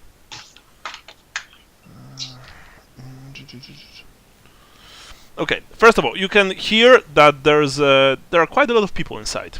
You can hear, loud talking, shouting. You can also hear the sound of rolling dice, and of course of alcohol being served, as in clanking of various bottles and cups.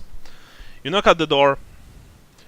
A man opens the door, and you can immediately see that the man looks like a troublemaker. He is. Is it? Sorry, real quick. Is this just a regular kind of tavern, or is this a gang's headquarters? It's a gambling den. It's a gambling den. So okay. So it's no tavern. You can only gamble here. Which is also their headquarters. Yeah, it it's more of a gang's headquarters. The man opening the door is large, tough. He wears a sleeveless vest, and you see that his arms are covered in tattoos of first dogs. He also has a necklace made of canine teeth. And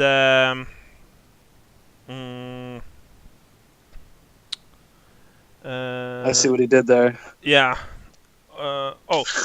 He essentially wears common clothing, including sturdy breeches. Yeah, he's got this leather jerkin. He has a fez on his head, and a sword at his belt. You wanna play? He asks without, any sort of small talk. Come to pay tribute to Ronaldo. Get inside, he says, and he lets you in. Oh. There are about inside. There are about 16 customers, people from here, playing various games of dice, cards. There's even a game of roulette. As well, there are at least 10 hounds here. All of them look similar to the man who let you in. So, what are you interested in? He asks. Tobacco for starters. I can't seem to get any in this town. Well, you can't buy any here. We only sell drinks. Besides, it's bad for your teeth, haven't you heard? Turns them white. Everyone in Marienburg is a health nut. So, what kind of game are you interested in? This is a gaming den. I'll roll some dice. Very well. Play it easy first. Let's go. Yeah. The rest Leopold's interested in dice. All right. Lucas? He's just gonna sit back and watch Okay. with them. Like he's gonna like be with them, so he's not like out of place. But he's not spending any of his own money. You want something to drink? Yeah, he will take a drink.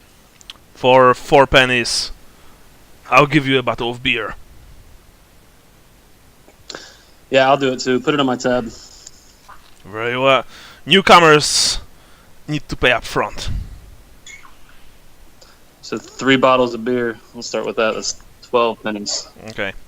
He leads you to one of the table, at which sit a couple of other customers, and you can see that at each table, like where people play game, there is at least one hound. While the others are standing in the, are talking to each other, standing somewhere in the room. So okay, Sally, you want to play some dice? Leopold as well? Yeah. Are you sitting at the same table, or are you going to 2 different tables? I'll sit at the same table with him. Yeah. Okay, so both of you have gamble? No. I don't think I do. No. So But I'm not playing to win exactly. I'm just looking it's busy. Half of your intelligence. I do have gamble actually. I do. Yeah, I thought so. Okay. Kind of self-respecting halfling wouldn't have gamble. So to make it easier, I'm going to roll once for like your opponents, and each of you rolls as well. Okay. Mm-hmm. So first of all, you rolled. Oh.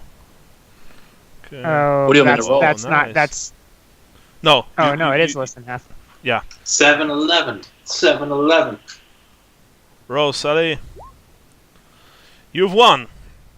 The first game earned you. It was low stakes. It earned you a single shilling. 1 shilling. Yeah. You see that people here are mostly playing for low stakes. Yeah. They're not exactly high-class clientele. They don't have gold to just throw around. The Yeah. beer that they've given you is actually pretty good for a place like that. It's nothing to write home about, but it's very possible. There's nothing crawling in it. No, Yeah. I mean it's the bottles are kind of dusty, but other than that, it's really okay.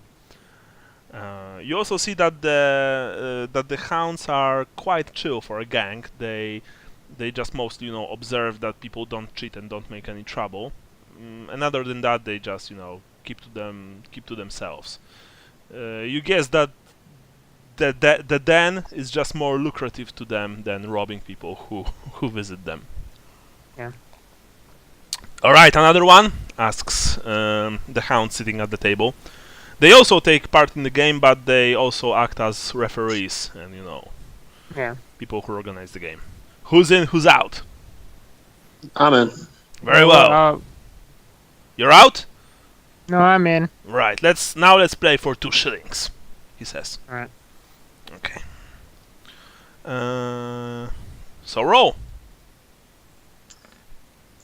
Okay. Oh, just barely missed. Okay. Once again, you've won. Congratulations, says the hound. Who's still playing? You see that 2 of your players just, said, "No, I'm good, thanks." Went up and walked away from the table to speak quietly to themselves. Leopold will try one more time, I guess. I'm still in. All You right. can do it, Leopold.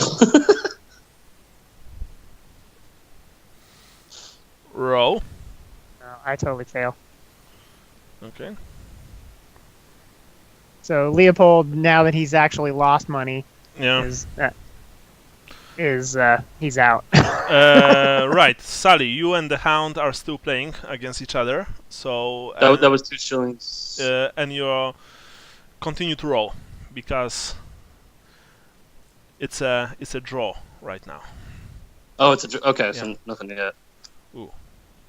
Is this hand or is this round 2 shillings too though to whoever wins? Now it's 3 shillings. 3. Okay. You've won. Damn. The Hound looks at you. Right. Congratulations. Well, I think I had enough for now. Is there not many people around us? Like, is everyone pretty chill around us at this point? Yeah, although the Hound looks at you suspiciously.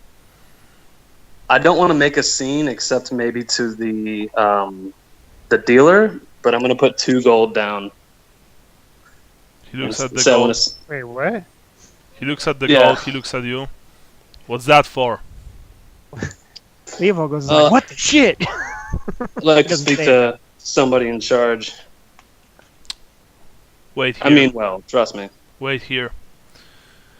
He walks towards the table, which is like closest to the stairs. You can see it on the map. You see that at that table there are sitting 4 hounds. At the table, sit 4 hounds. Yeah, that's the correct way. Sorry. And one of them apparently is in charge. This man looks very similar to the other gangsters, except that he has a shock of white hair running through his otherwise dark brown mane, and he also looks a bit more cunning than the others. The Hound, which played with you, spoke something to his ear. The man looked at you, excused his fellows, and made his way towards your table. He sits unceremoniously. By the way, Lucas, I presume that you are still like making your ways around the room, right? Oh no, I was like just sitting with them. Oh, just so okay. I didn't stick out too much. Okay. So you want to speak to someone in charge? Here I am, Beam the Groot. I'm the owner of this place, and the That's leader even the name you gave us before. and the leader of the Hounds. What are you doing here, flashing all that gold, little man? Yeah, forgive me. I didn't want to cause a scene. I just had to speak to someone. I've come a long way, you see, from Lucchini. We've been looking for this man that owes my boss a lot of money. Rumor has it you guys got to him first. What's his name? So, Jurgen Baer. I don't recall anyone by that name. What, we did something to him, really? I'm not saying that at all. I'm saying maybe you heard something too. Well, like I said, I don't know that name. So if we did something to him, you need to describe that. Otherwise, I'm not going to be able to help you. Out of character, do we have any descriptive information on the guy? I think you could mention that he was last seen floating face down, or face up, or whatever, and that might jog their memory, maybe. Yeah, he was last seen floating in this one part of town. Oh, that fella! And you see that Pim smiles broadly. Yeah, I remember him. 2 days ago it was, I think. Yeah. Well, that's what you get for being stupid. Actually, we still have his purse. We haven't divided it yet. Damn! Thank you for reminding me. Well, I suppose that's yours, but well, any information you have mine. to... Actually, mine. It is ours. It is mine. Mine and my boys. And Ronaldo favors you. You got to him first. It's fair and square. What, you want the purse? I can sell it to you. Have you looked in it? Nah, not yet. So we're all rolling dice here.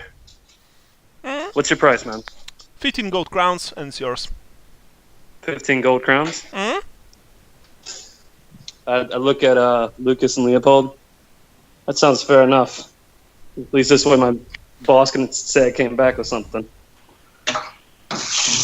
Additionally, you might want to play a game of Sigmar and Gertruda with me. If you win, I'm not sure I know the rules to that. I was gonna say that sounds dirty. well, actually, it is. Don't you know the origins of the game? It's about the supposed tale of Sigmar's supposed encounter with a peasant girl, and he smiles nastily and, mischievously. It sounds heretical, Leopold. Yeah. Oh shit! How dare you besmirch Lord Sigmar? No, I mean actually, you guys, this game is known in the Empire as well, and yeah, it is the name is from from the supposed tale of an encounter of sorts between Heldenhammer and a young girl. But enough about that. So tell you what, you beat me in the game, and the purse is yours. But we'll play for gold. I mean, you stake 5 gold. If you win, I give you the purse. If you lose, I'll take the gold. If you want to play again, then the stake will be at 10 gold. What do you say? Fair enough. So starting at 5 gold. Mm? Okay, I'm gonna take that out of the war chest in my backpack. Very well. Wait a second, I need to check It's- something. Are we just rolling gamble again? Yeah, but you are only playing between him, like only 2 of you. And I need And to he's probably got a good gamble. I need to see. My guess is. And if it's a game that can be rigged, it probably is.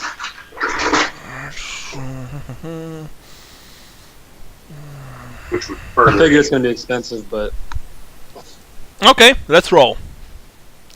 Go for it, Sally. Oh, oh, it's rolling so good before too. you've lost. You also see that a couple of hounds and a few of the customers, have gathered around the table and they observe you playing with Pim. Pim essentially defeated you in a few minutes. Well, Then that's 5 gold. looks like run out favors me more than you, little man. You want to play again? 10 gold crowns from you. Where I come from, we call him Ronaldo. Let's play again. Very well. Ooh.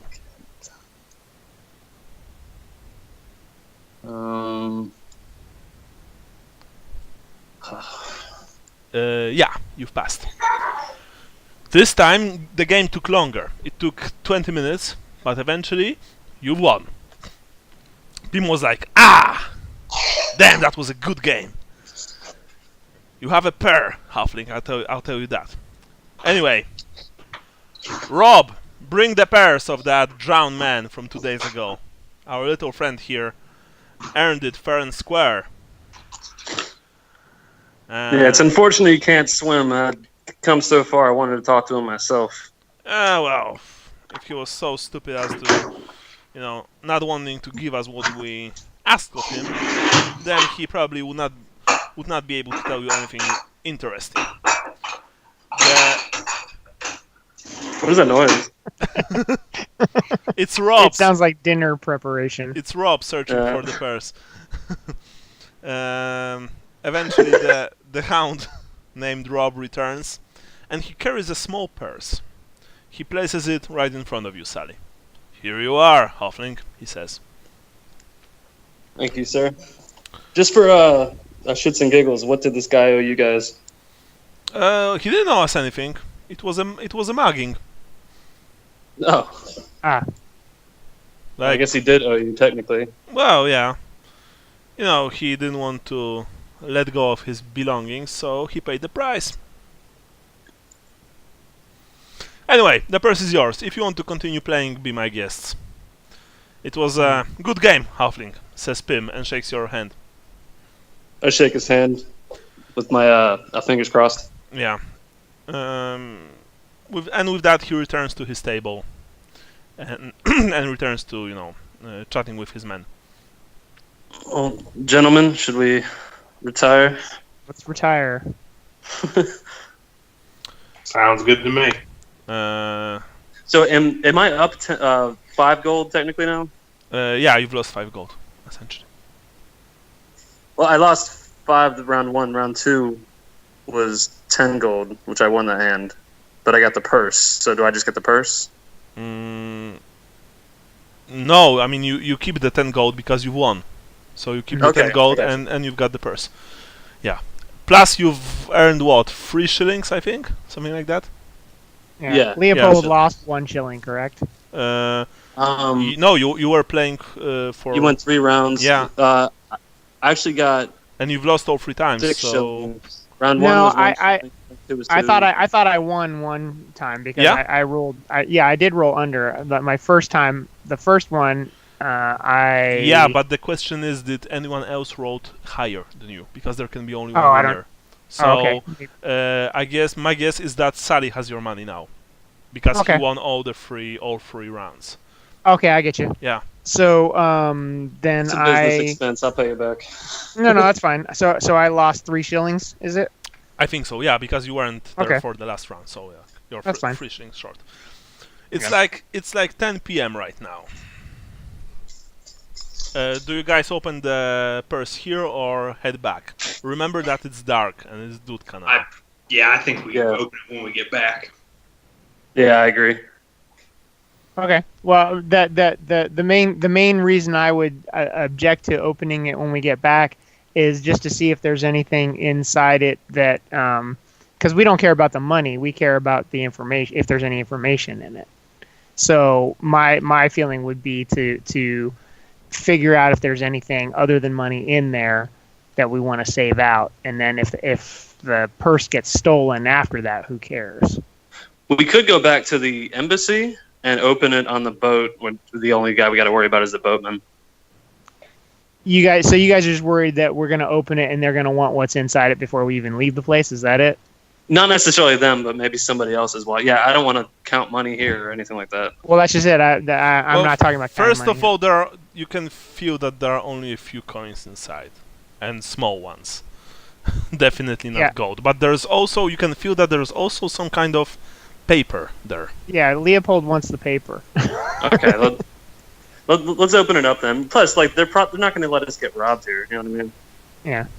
You open Sorry. Continue, Sean. Sorry. No, I was just saying that they like Sally, so they're not gonna. Doesn't seem like they're gonna rip him off. You open the purse. Inside there are 8 shillings and 12 pennies. There is a fish hook and a folded up piece of parchment. Anybody mind if Leopold does the honors? Go for it. I pull out the parchment and try to read it. The parchment is a map. A simple sketched map. I'm going to upload it now. I'm going to call this Baer's map, okay? Oh, for fuck's sake, sorry. My keyboard is not exactly very comfortable. And I've also drunk way too much coffee today, so... It's like me every day. Yeah.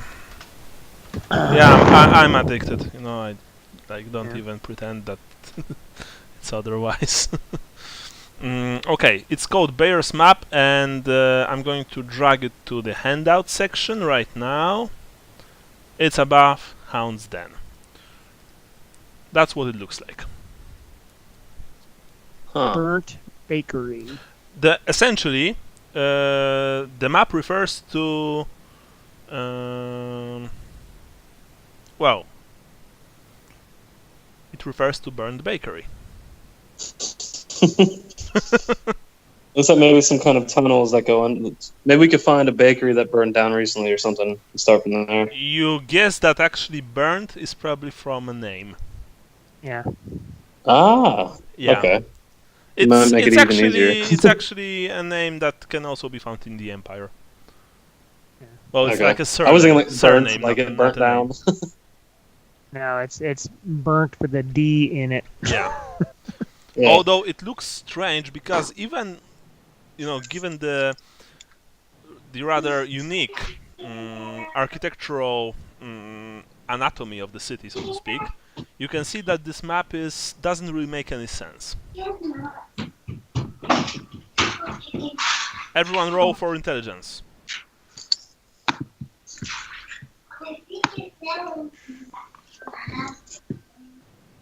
Makes sense. I failed. I can't read anyway, so. I have no idea what I rolled because I'm on the wrong thing. passed by I succeeded by one. one. All right. Leopold and Sally, you guess that this map is not, perhaps refers to the sewers, actually, to the tunnels underground, and not to the streets.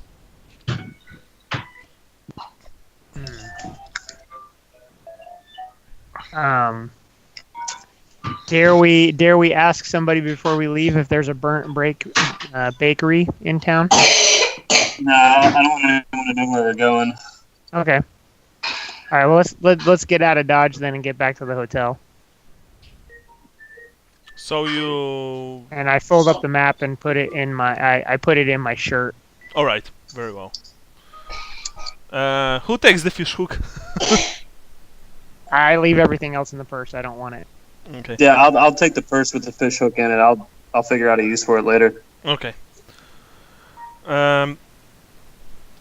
You essentially make your way back to the dancing octopus without being mugged or assaulted, which is a miracle. Which is a miracle, so to speak, given the place that you're in and the time of the night. Of course, you had to, pay someone to get you there, so that's another 6 pennies per person if you want to go there by boat. Yes. So that's 18 pennies total. Okay, I got it. You reached the dancing octopus at about midnight. You're all very tired, but especially you guys. I mean, Lucas was fortunate enough to sleep through most of the day, but you guys were, going to the embassy, going back, visiting Doodkanal. You're on your you're running on reserves when it comes to strength. The owner, of course, is still behind the bar because there are quite a few people here drinking and eating and singing. He asks you, "So you're staying for one more day?" Looks that way. All right. Look, I've just had an offer from a couple of rich fellas. They want to rent a room for a few days, and they are willing to pay up front. So you're either going to pay for a whole week, or I will need to ask you to vacate the room because they. Oh, we got to stay for at least a week for a friend, right? Well, Yes. in that case, it will be 2 shillings per person for the whole week. Okay, I've got it. Very well. So 6 more shillings from the war chest, and you can stay for a whole week. You move inside the room. What now? Are you just going to sleep, or are you going to still, talk about what you found, what you're planning to do? I'm gonna have a late night snack, I think. Yeah, you can eat something definitely. So I don't know what you guys think, but we'll ask around for this burnt bakery and then see what we can see around that place once we get there. But We don't really have any information to bring back to the embassy yet. No, not yet. I'm not That's sure what I we're mean. gonna find anything down in the sewer, but we have to check under that stone, I guess. Well, you have a map with a mark at the end.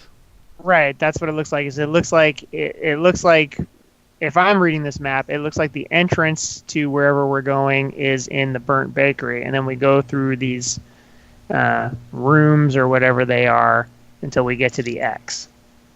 Yeah. That's what I think is going on here. So first thing in the morning, you gonna head out there? Unfortunately, we're used to going around sewers, so we won't have a problem with that per se. We should stop by the Shalian Shrine this week. Mm-hmm. See how Vincent's doing. Depends on if it's on the way. Well, yeah, but I mean, it's- if we're staying here for that long anyway, we do need to check on him because he was in pretty bad shape when we dropped him off. The Shalan Shrine is on, is behind you, so you Yeah. need to go back there and, then Yeah. then go to Doodkanal. Lucas is saying anything, or he just, lets the guy speak? No, he's just fine. Okay. So, you're going to sleep? All of you? Yes. Okay. Okay, you're all going to sleep. Next day, you've woken up early. You're all pretty hungry, so it's probably a good idea to eat something. Yep. There are quite a few people in the main room who think the same. So you have a slight trouble finding a a free table, but eventually you find one. And I'm gonna squirm my way through the crowd using my size to my advantage. yeah, people are talking about all sorts of stuff, mainly shortages of food and high taxes, stuff like that, basic stuff. Food is actually interesting, especially for breakfast, because it's charred whale meat. Mm. And you also get a small cup of bitter ale for breakfast. So that's certainly an interesting combination. Right, you've eaten. Oh, the meal was 3 pennies each. With drink. 9. So after that, where do you go? Are you going to visit Vincent, or are you going to Doodkanal? Straight to Doodkanal. Well, are we certain that Burnt Bakery is in Doodkanal? Yeah, we need to ask the innkeeper, I think, first. Okay. You ask the innkeeper. Roll a plus 30 gossip to see if the innkeeper knows. Okay, 1 second. I'm pouring myself a drink upstairs. Sure.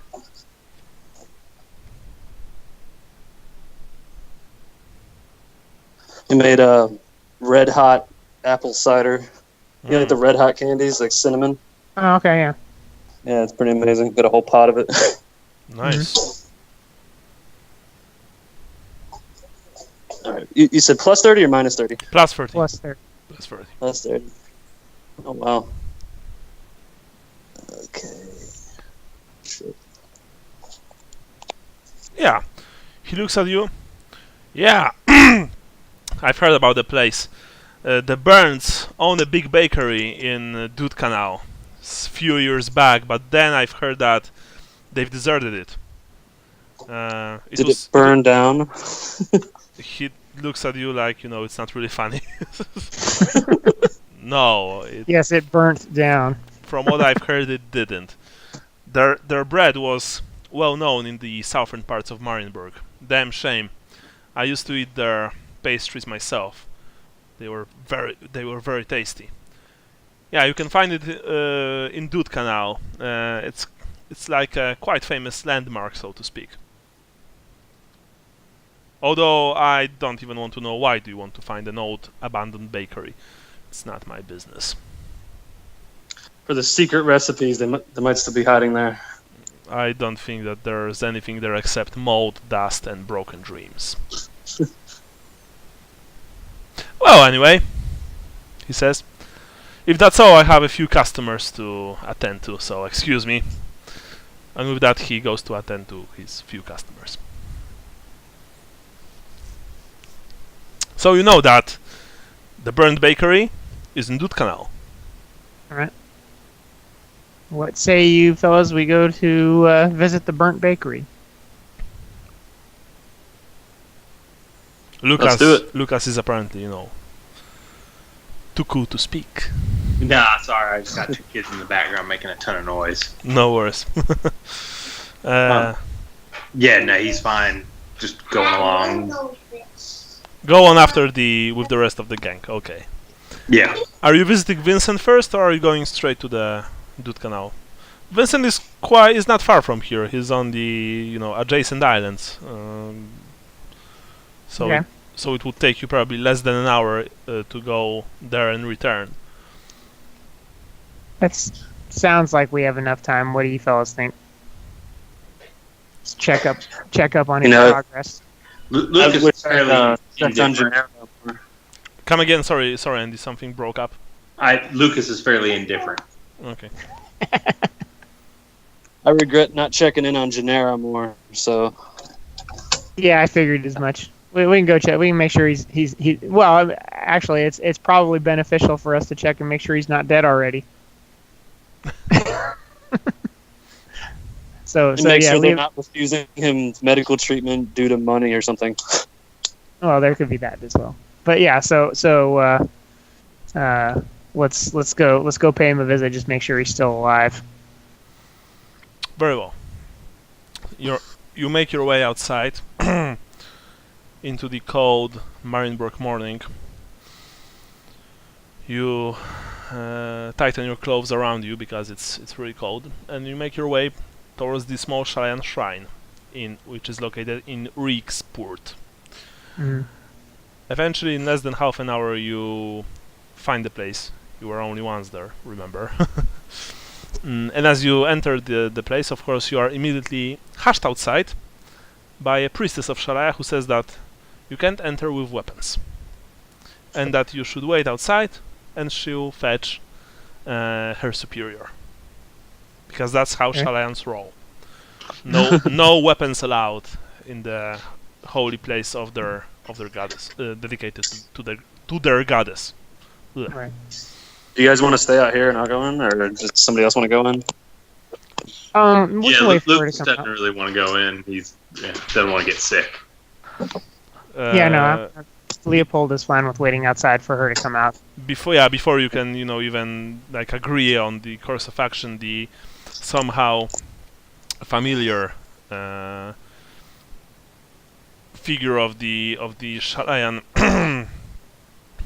like was superior, let's just say, emerges from the from the inside of the shrine, and she approaches you. I don't think I've given her a name, so I'll call her mother. yeah, I think that's let's just call her mother. She of course looks at you with stern gaze, especially at your weapons. Welcome. I presume that you came to ask about your friend. Yeah, how's he doing? He's in good care. He will probably make it through. The green pox still is still ravaging him, but the prayers to our merciful lady, as well as Doctor Schreiber's medicine are helping him. However, there's a small problem. You see, we of the Shalayan Creed, of course, always try to help people whenever and wherever we can for free. That said, your friend would probably not be able to make it without Dr. Schreiber's medicine. Initially, Dr. Schreiber agreed to take all of the money, which belongs to Lucas, but because of all the war... Damn straight, not taking mine. Sorry, Vincent. Yeah, I assumed that was a Yeah, it was mistake. Vincent. I was taking Lucas's money. But because Yeah, of all that's canon. But because of all the commotion in the north with the war and such, the latest shipment of the medicine arrived only partially, so to speak. Which means Is it that still enough for our friend? yes, but that means that people who were promised this medicine by Dr. Schreiber will not be getting it. And Dr. Schreiber, well, he will want to he will want a sort of recompense for that. And what do you make of all that as a Shalayan priestess?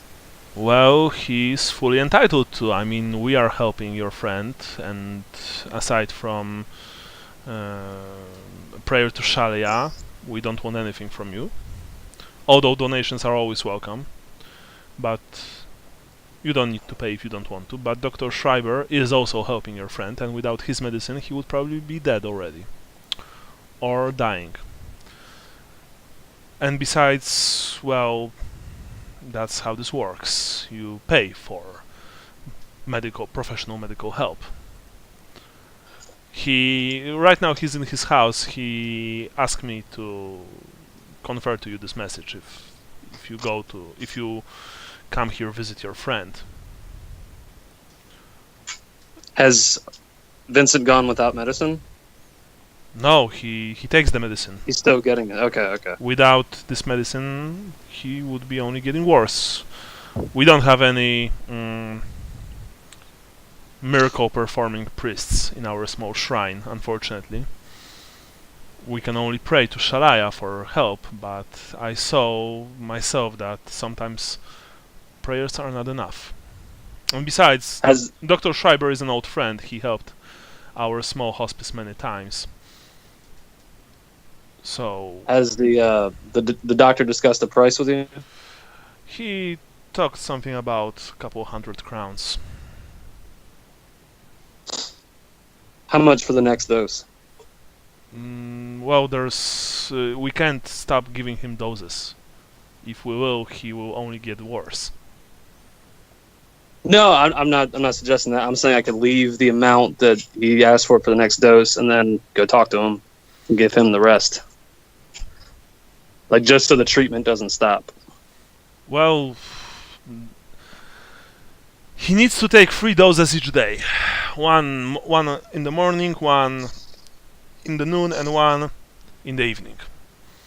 He will at least have 4 more days of taking the doses. But I don't understand what you are saying. Like I said, we can't stop the treatment right now. No, I'll talk to the doctor and make sure that the treatment continues as long as it needs to. You can find Dr. Schreiber on Gustavstrasse. I think I've actually told you that. He is close to we tried once before, but he was gone. He wasn't there. From what I know, that right now he will be staying there for at least 2 more days. Treating his patients privately. He will visit your friend in 3 days from now to make sure that he's doing fine. We are administering the doses ourselves. If that's all, I need to go back to my patients. Okay, thanks for the update. She simply nods, blesses each of you with a sign of Sharaya, and returns inside. You're standing here in the cold.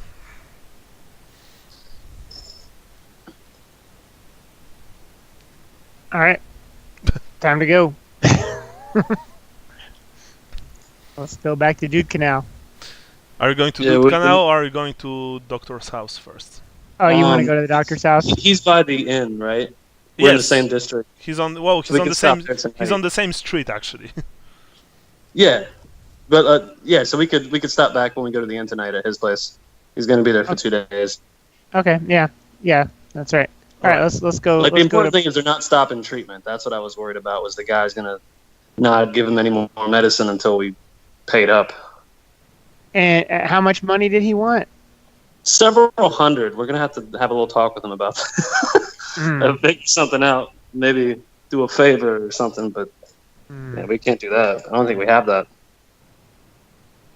Yes, we do not have that. Yeah. Oh, trust me, I'm keeping the ledger on the war chest. We do not have that. Yeah, it's quite a lot of money. Then again, in the old world, only the most wealthiest of people can afford a professional doctor care, especially for sickness like greenpox. And each of you guys know that greenpox was it decimated entire villages if it was left unchecked. It's essentially like pox in our real world in those times, so you know how dangerous it is. Smallpox or something. Yeah. And given that this is the world of Warhammer and everything is 10 times worse, yeah, you get the idea. Okay, so you're catching a boat. I'm back. Okay, you're catching a boat, and you go Yes. towards Doodkanal. But I think we'll do this next time, because it's getting quite late, don't you think? Yeah. Okay. Okay.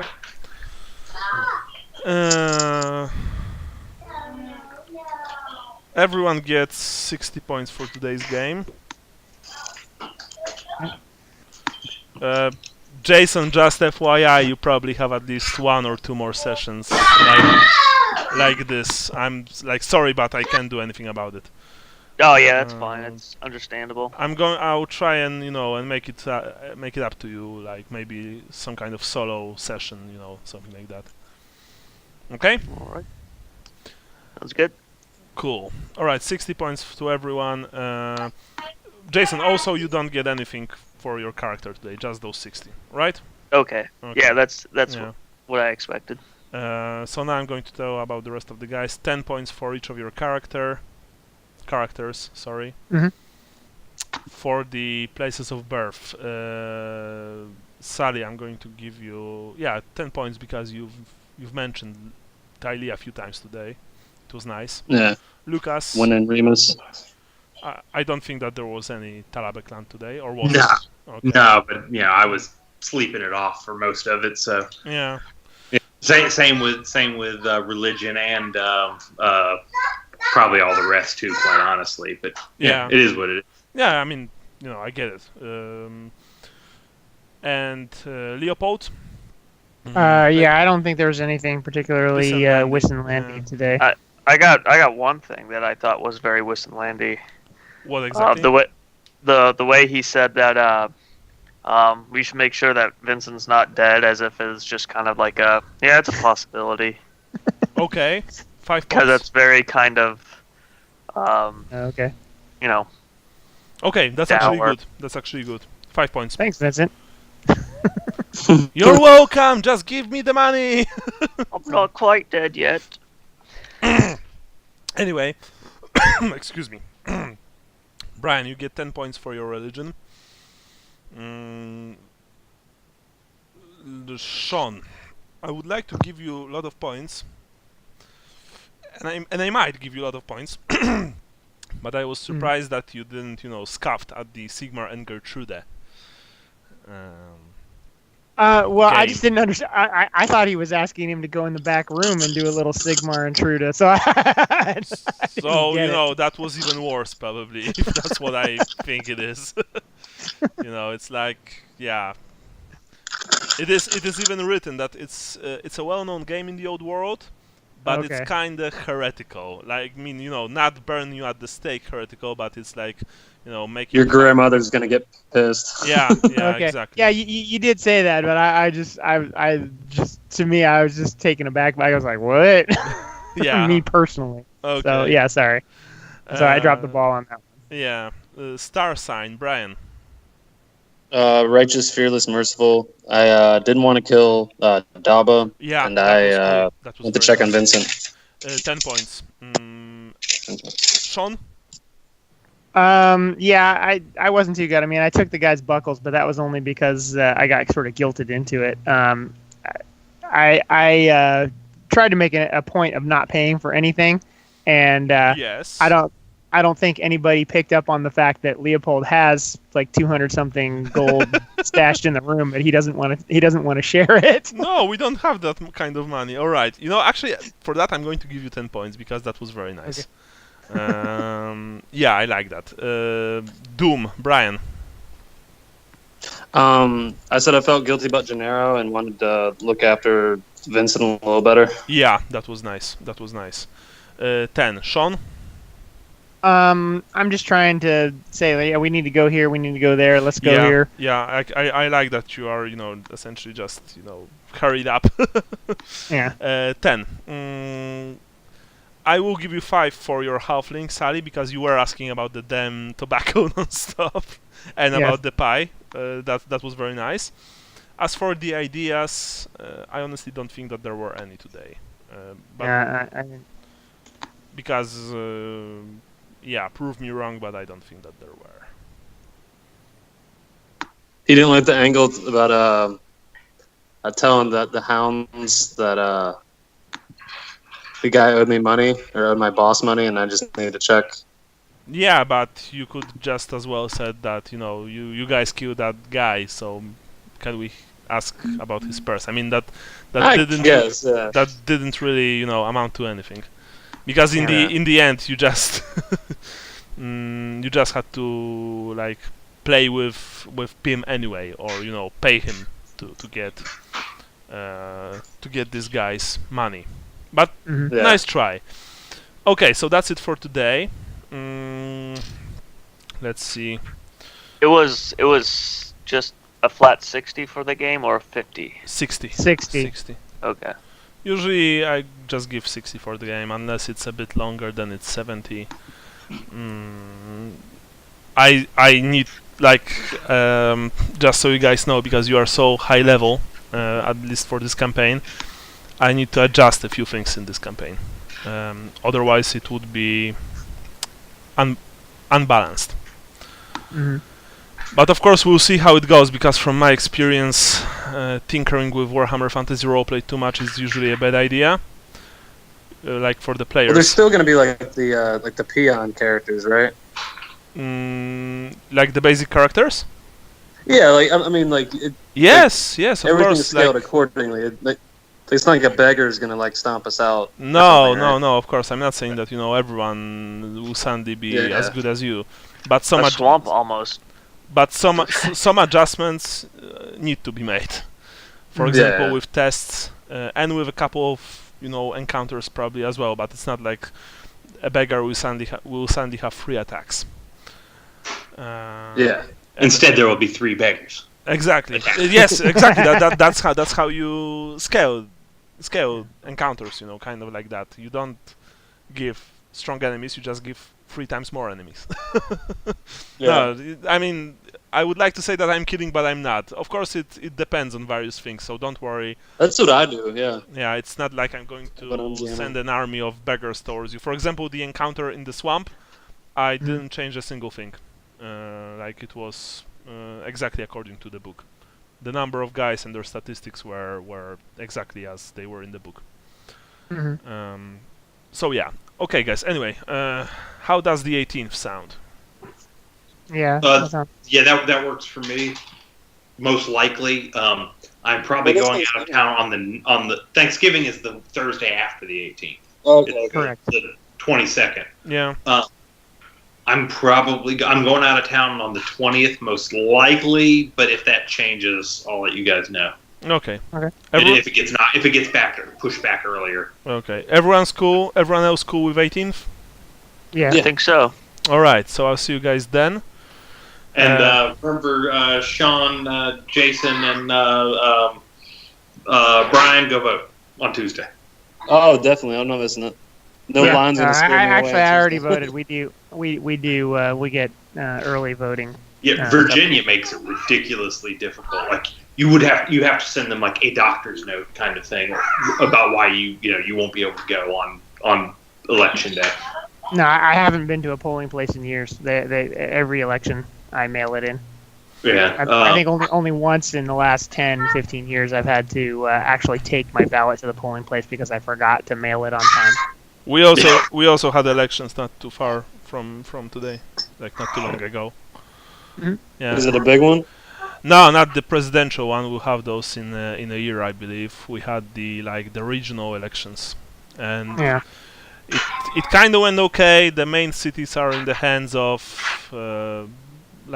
semi-good guys, but the majority of the small cities are in the hands of the fascist assholes. Yeah, that's pretty much the way it is here. The rural areas. Yeah, and the whole world's turning into by that. the way, if I'm not going to be completely honest, I think the definitions of fascist have greatly changed in the last few days, because it's crazy what people are considering fascism nowadays. Well, I'm not speaking for the States, but in Poland, we guys, like, They're legit fascists. like Yeah, let me tell you, on 11th we have our Independence Day, so to speak, and the day before that, no joke, a lot of neo-fascist organizations, like legit Nazis with swastikas and so on, are going to visit Poland. They've been, invited by our by our biggest, like, this fascist organization called ONR. It was actually founded before the war,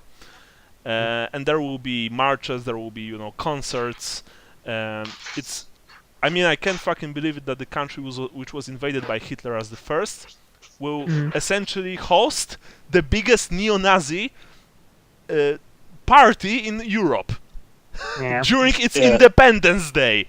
And the worst part is that we have a family dinner on 11th, and I will need to get my girlfriend and her mother. And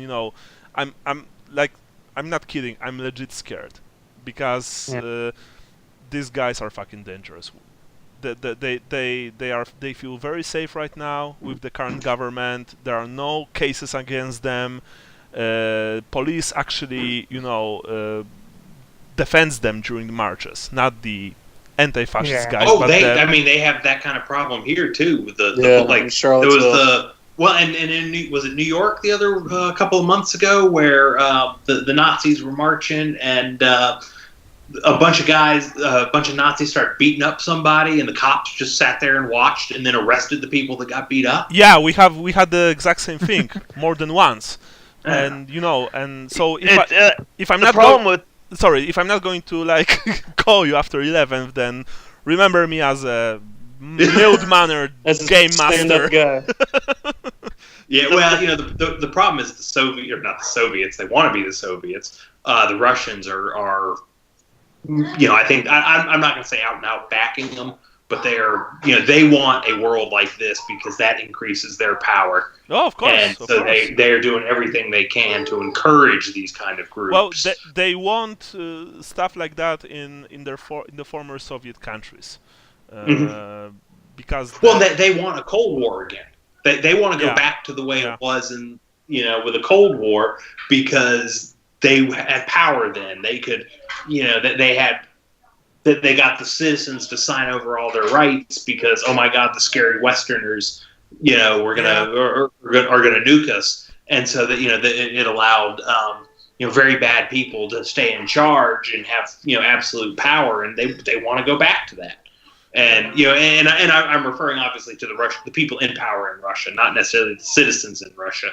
I mean, I'm sure just like there, some of them do and some of them don't. But well, when it comes to people in power in Russia, as weird as that may sound, Putin is not the worst. I mean, he's an evil bastard, but I just shudder to think about the alternative, because he holds those neo Soviet nut jobs in check. Like, I don't defend the guy, don't get me wrong. He's a power hungry dude, but I wouldn't want to see like some really insane guy who can control, I think, the second biggest nuclear arsenal in the world. Yeah, I know. I mean, I've at times found myself wishing maybe he'd have a heart attack. He is getting old and stuff, but then I stop and think about, but who's going to replace him on short notice? That's almost an even worse of an idea, because I'll even be honest, as much as I dislike Trump, right? Like, Pence kind of scares me more because he's a religious zealot on top of being, exactly. I think the biggest problem here in the States is even organizations that totally denounce Nazis and stuff, if they're slightly right of center, they're considered Nazis. And that's what's being perpetrated.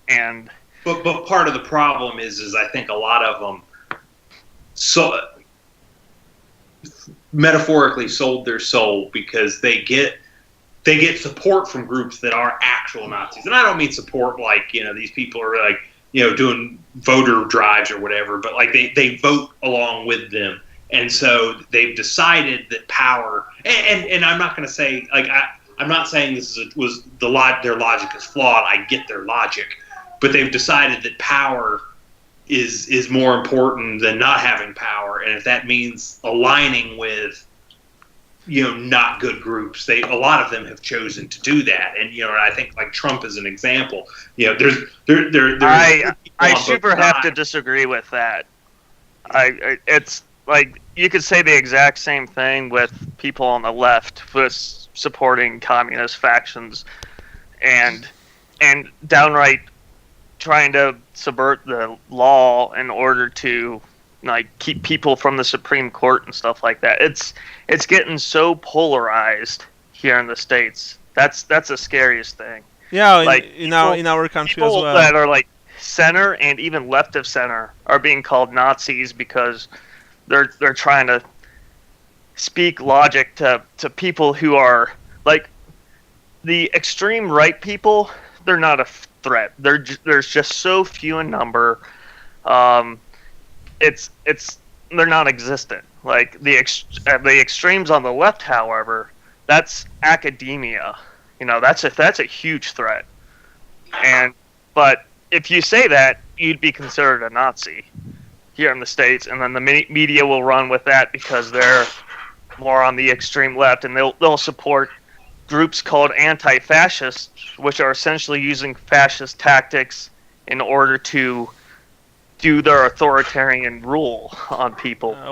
It's just ridiculous. I don't think that's. But we're going to get into a big argument. Yeah, I just want to say that even though as I'm a more left-leaning kind of guy, in Europe it's exactly the same. If you're just, for example, you can't be center anymore. Yeah, if you're just going to say, right. for example, that we have refugee crisis, you're immediately a Nazi, because you can either be against refugees or totally for refugees. But you can say, I don't mind those people, but Europe fucked up with getting so many of them and not giving them opportunities. For example, not assimilating them, and now.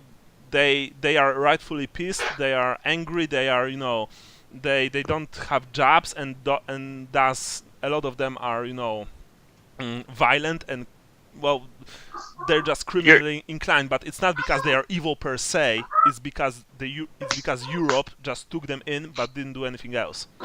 You're not even allowed to have a conversation without being accused. Yeah, and I have this in my job. I have this left-wing friend. He's a cool guy, but he's just saying no, you can't say that. I mean, it's not like that. It's what a Nazi would say, and so I don't say anything. It's it's pretty much everyone's taking care. Yeah, nobody's allowed to speak, and so when an election comes around and Trump wins, everybody's shocked because nobody was allowed to speak their mind because they just get accused of being a Nazi, so they don't say anything, and then they just vote at the ballot box, and we get people like Trump elected. Yeah, but I do agree, Pence would be worse. Yeah. Yeah, it's just yeah. Because Pence knows what he's doing. That's the scary part. Well, I mean, Trump is an idiot. That's the thing, and Pence is, I think, he's a scary, intelligent man, but he's scary. I mean, people he understands politics, right? Yeah. He whereas Trump can't get a lot of the stupid things done that he wants to get done because he doesn't know how to get people to side with him. He's too abrasive. Whereas Pence would be able to get some of the stupid things he would want done because he understands how to play the game and could sell people that might not otherwise support that. Because he would understand you chip away at it, right? Whereas Trump just wants in birthright citizenship, right? He's just I'm going to do it, right?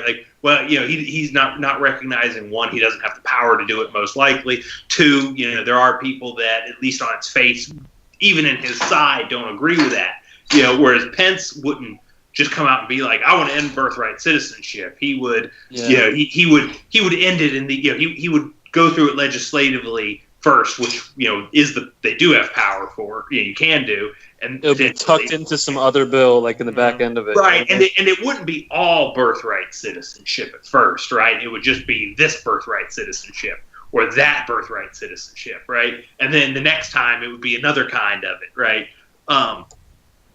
it would just be like, well, you don't get birthright citizenship if your parents are immigrants and they were convicted of something, right? Yeah. And then that would be the first. And it's hard to argue with that, right? I shouldn't say it's hard, but it's harder to argue with that than it is to just be like, oh, let's get rid of all of it now by executive fiat, even though I don't have the power to do that, right? Like that, even Paul Ryan, who's a big leader in his own in Trump's own party, came out after that and was like, nah, he didn't have the power to do that, right? And that's a policy that I'm pretty sure Paul Ryan would support, and he's got to be like, yeah, that can't happen, right? Yeah. But Pence would get it to happen, and that's what I think scares me about, and not necessarily using. I'm using that example because it just came up. I don't know how Pence feels on that, but whatever, because I do know he's super religious and want to end gay marriage, right? Yeah. So he would do things to roll back the Supreme Court that way, kind of sneaky like that. More political. So anyway, on that note, yeah, I'll see you guys on the 18th. yeah. Keep Alright, the faith. Yeah. All right. All right, cool guys. Stay safe. Yep. See you later. Alright.